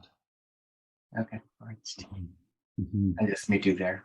Yeah, and it really is a process. I'm just going to move out of this light there. Yeah, it really is a stripping away process. So there's no you know, there's no right answer. It's like you become able to express authentically from that place, but there's no answer on the level of conceptual mind. Ultimately, I wanted to dissolve all the questions. That's what. Yeah, well, I look forward to practicing with you. Thank you. It's coming up soon. Yeah. So I'll go to Anna. Anna, hi. Hello. Hello. What advice you can give me to be able to find a job? I don't know how come. I've been applying, sending a lot of CV, but no one calls me back. Perhaps I should have something in my mind while meditating, or an intention, or how come I'm not able to find a job? Yeah, that's not a question I get too often. It's a little bit outside of my I know a lot of things spiritually, but when it's about my practical life. Yeah, well, so you know, so what is it like? I'm just curious. What are you? What kind of jobs are you looking for? Are you looking for psychotherapy? I moved from another country to my mother country, which is an ex-communist country. It's not easy to find a job. However, and I know no one. It's true. I don't know people. It's a new town. However, what shall I do? What kind of attitude to have to help myself?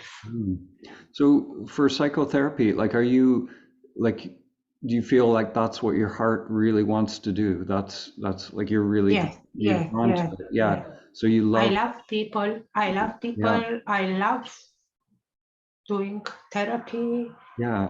So that's, you know, there's an excitement, there's an aliveness around. Absolutely. Yeah. So right now, are you are you doing work with anyone? Yes, yes. I have some clients online. Yeah. But there are no other new clients coming for the last 4 months.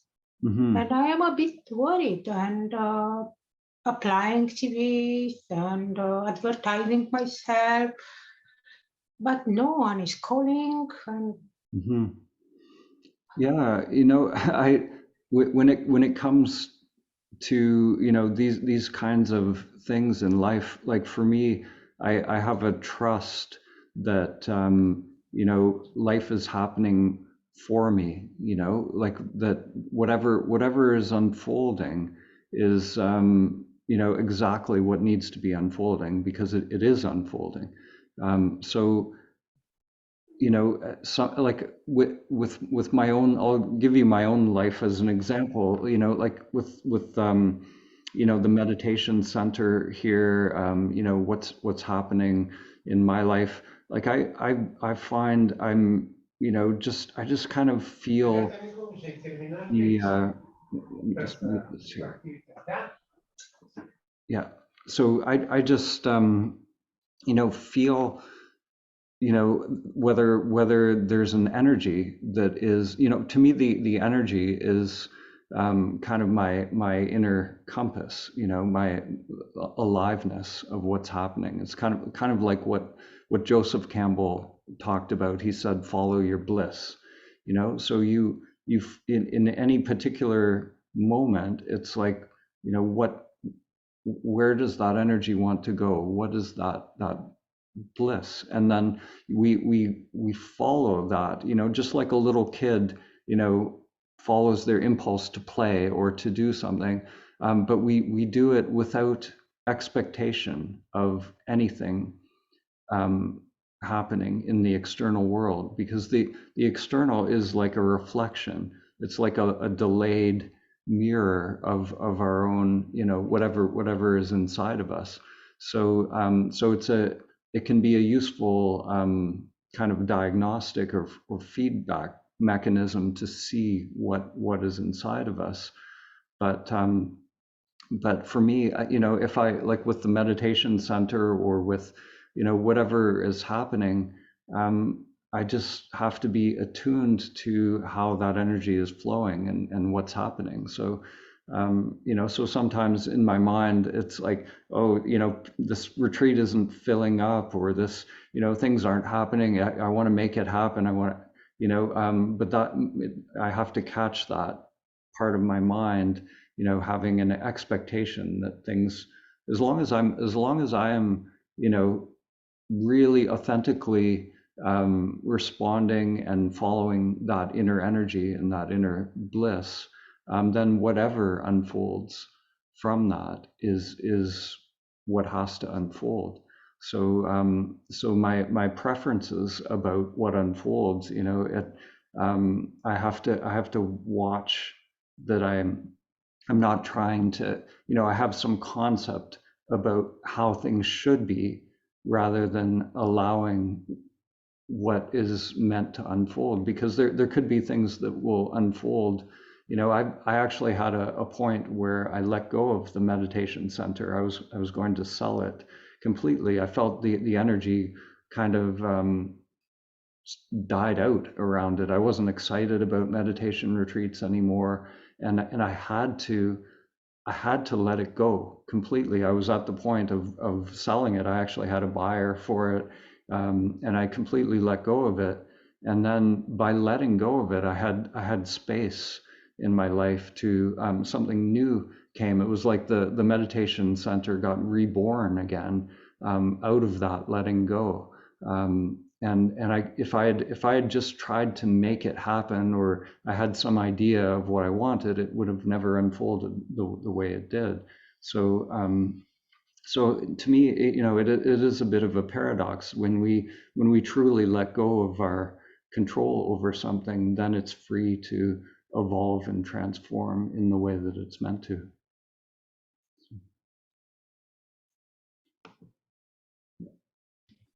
thank you so much. Mm-hmm. Thank you. Mm-hmm. Thank you. Thank you.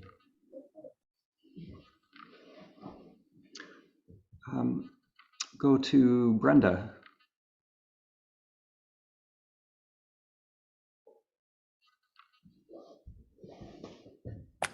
Good morning. Hi, Brenda. How are you doing? I'm doing well. How are you? Good. Good. Good. I think the question was sort of answered, but it's a Vipassana question. Sure. When I'm just sitting in meditation and, trying to let the thoughts come in and let them go. And, I naturally end up following the sensations in the body. That just seems natural to me. And then I can always hear Goenka, is that his name? Yeah, that's Blanca. Yeah. Yeah, saying following the sensations does not work. He sort of thinks you have to go from the top down or bottom up or something. So it's just this little sticking point. I know it's just a thought, but the thought always comes in, oh wait, maybe I should be, instead of noticing this feeling in my left shoulder and just sinking into that, maybe I should be starting at the head and working my way down. Mm-hmm. Because Goenka says it doesn't work to follow the sensation. Mm-hmm. So what do you think? Mm-hmm. I like I've done Goenka's system I did it at the beginning of my path for many years, and it really does work. It's really like the idea is that we have equanimity towards any sensation that's arising in the body. So we have, by going through using that particular technique, by going through part by part systematically, then we are really cultivating equanimity. We're not giving any preference. If I'm scanning through my head and my knee is hurting, I'm not letting that. I'm not giving preference to that part of the body. So that habit pattern of the mind of having preferences of one thing over another starts to undo, or that we come out of that habit pattern of the mind. So I would agree 100% with SN Goenka. I think it's all of these there are many forms of Vipassana meditation as well. There's the Sayadaw method, and these ones where you're observing the content of the mind, and they all sort of operate in the same way, where there's some process where you're just observing the phenomena as it's unfolding, but you're not going to the particular phenomena as it's arising. You're not jumping around, but you're sort of systematically observing things in this way that is very, there's an equanimity and a you're surrendering to the process itself. And and I would say, like, that any Vipassana condition technique eventually will, once that habit pattern of the mind is broken, then we can let go of all of that, all of the technique itself as well, and then just be with what is. So the whole point of it is to not have preferences, not let the phenomena that's arising dictate our experience in the present moment. So I see those techniques as they're a stepping stone to coming into presence. But for me, that particular technique, it was a lifesaver for me. Literally, it brought me out of very, very deep conditioning. So I would say, following SN Goenka's instructions exactly, in order to get the maximum benefit of that technique is the way to go. Yeah. Okay, but how does that, it feels like it's a contrast to the idea of just sitting and following the breath, where you also end up noticing, the left shoulder or the whatever, Yeah, and it is like, so like there are two parts to that Vipassana technique. The first part is the anapana, where you're just observing the breath going in and out of the nostrils. So you're if you do that at the 10-day retreat for 3 days, eventually you've cultivated some concentration. That concentration is an important part of wiring the brain and mind, to kind of stay put long enough that we can come into presence. So so both parts of the technique are important. It's just like in the yogic tradition, they have all of these the teachings of Patanjali. They have the same processes that there are concentration yogic techniques.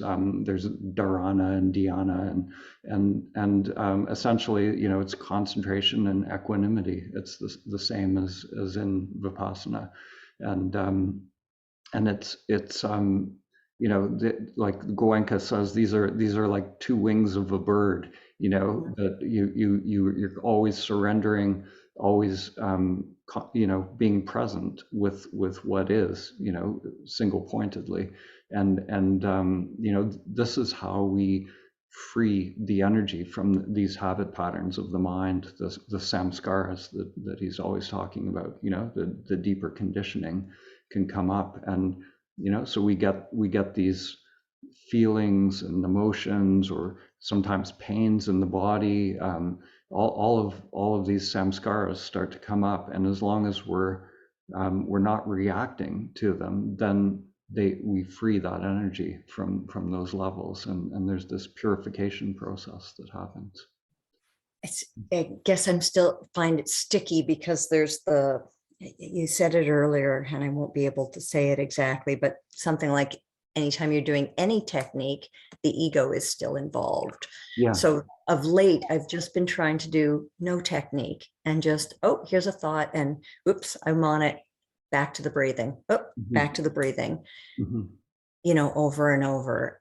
Whereas if I start doing a scan the whole way down, then, I mean, it does give the ego something to do. It's like a fidget toy, right? Yeah, and like all of these techniques, as like sometimes in my own practice, there's been times where like I've been really drawn. To me, the practice is a practice of just being, which isn't even a practice. But when we're just being, sometimes these deep processes of the mind that are already in motion, they become apparent. And sometimes the distraction of the mind, this whirlpool of the mind, will become so strong that we're really not being present, and it's like the distraction becomes a meditation object, whether we want it to or not. But it's not a meditation object anymore. It's just the experience is we get taken by whatever phenomena is coming up. So sometimes when that happens, for me, it's always, the practice is always to be with what is, fully, like with reality as it is. So if the mind, the mind is focusing on different parts of the body, and I'm not choosing that, but it's just happening, then the practice is to make it more conscious, penetrate into it fully. What is going on here? This mind, I'm not choosing it, but the mind is jumping around. It's going to all these different places. So then let's make that process fully conscious. Let's really see, reality as it is in this moment. And when you make any unconscious process fully conscious, then it no longer has a hold on us. Then so sometimes the way beyond these things is to go into them more deeply, to see, what is it that the mind is doing here? Is there really is this preference of or this attention? It's like almost like a magnetic force sometimes, where it's like our attention just goes to wherever there's an energy in the body, there's a pain, and it's like this magnet. So let's let's go into that and see really what is that mechanism and how is it working. And if we can make it fully conscious, then we can become free of it. And what about the idea of just, before my meditation saying, okay, today I'm going to, do the Vipassana scan. And then the next time, okay, today I'm not going to question it during the meditation. Today I'm just going to try to sit with what is and breathe and notice the sensations. Or is that too formatted to, am I trying too hard to control it? Yeah, I don't think there's any right or wrong.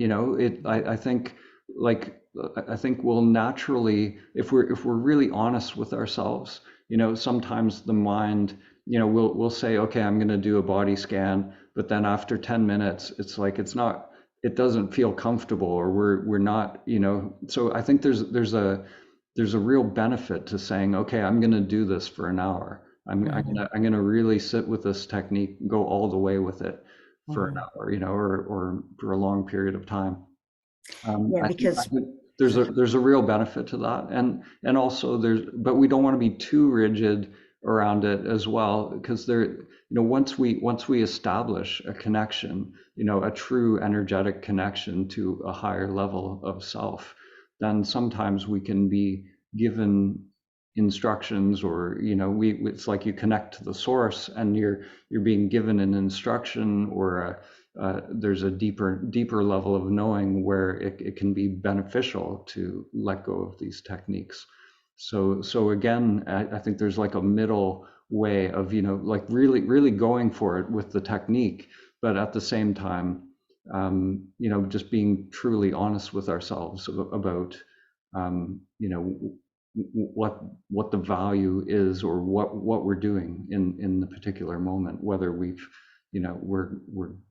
getting something, a download, or an instruction from a higher level of mind. Right, which I can never tell the difference. It's sometimes in hindsight, I'll think, but it always just sounds like me. And also, when you say at some point you drop the technique, it sort of implies knowing where you're at. I have no clue, and my mind wants to go to that. Some days I think I'm nowhere. Some days I think I'm getting it, so I have no clue. So all I can do is sort of, I guess, set up the parameter that today I'll do Vipassana, tomorrow I'll just sit and breathe the best of my ability, because I have no clue where I'm at. And that's okay. Like, if I love your honesty, about it, and that's good. That not knowing, like, if we stay with a meditation object long enough, the breath or body scan, there's a point, there's a merging that will happen if we can stay single pointedly with the technique long enough, that there's a merging that will happen, and when that merging happens, it's unmistakable. Then there's a a natural union that happens. The samadhi experience happens, and it's unmistakable when it happens. So it's okay to stay in the not knowing. That's honesty. It's necessary, and whatever will unfold. And if we can just go into it without expectation, without knowing or controlling, then it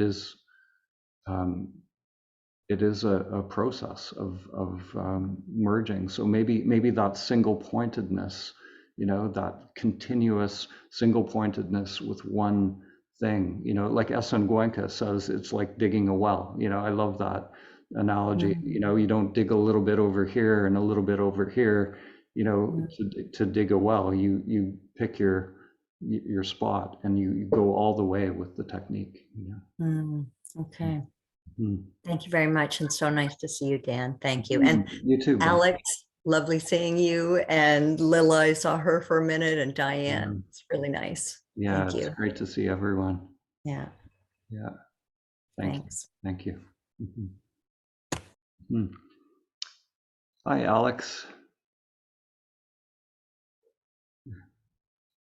So I think I'm going to wrap it up for today. We've actually gone a little bit past our time here. So yeah, it's really great to see everyone, and yeah, let's stay connected. We're doing, for those who don't know, we're doing our morning sits. We have the Zendo being broadcast for the silent sits every day. So if you can join us for that, that'd be wonderful. And it's at 7 a.m. every morning, and hope to see you there. Thank you. Bye-bye.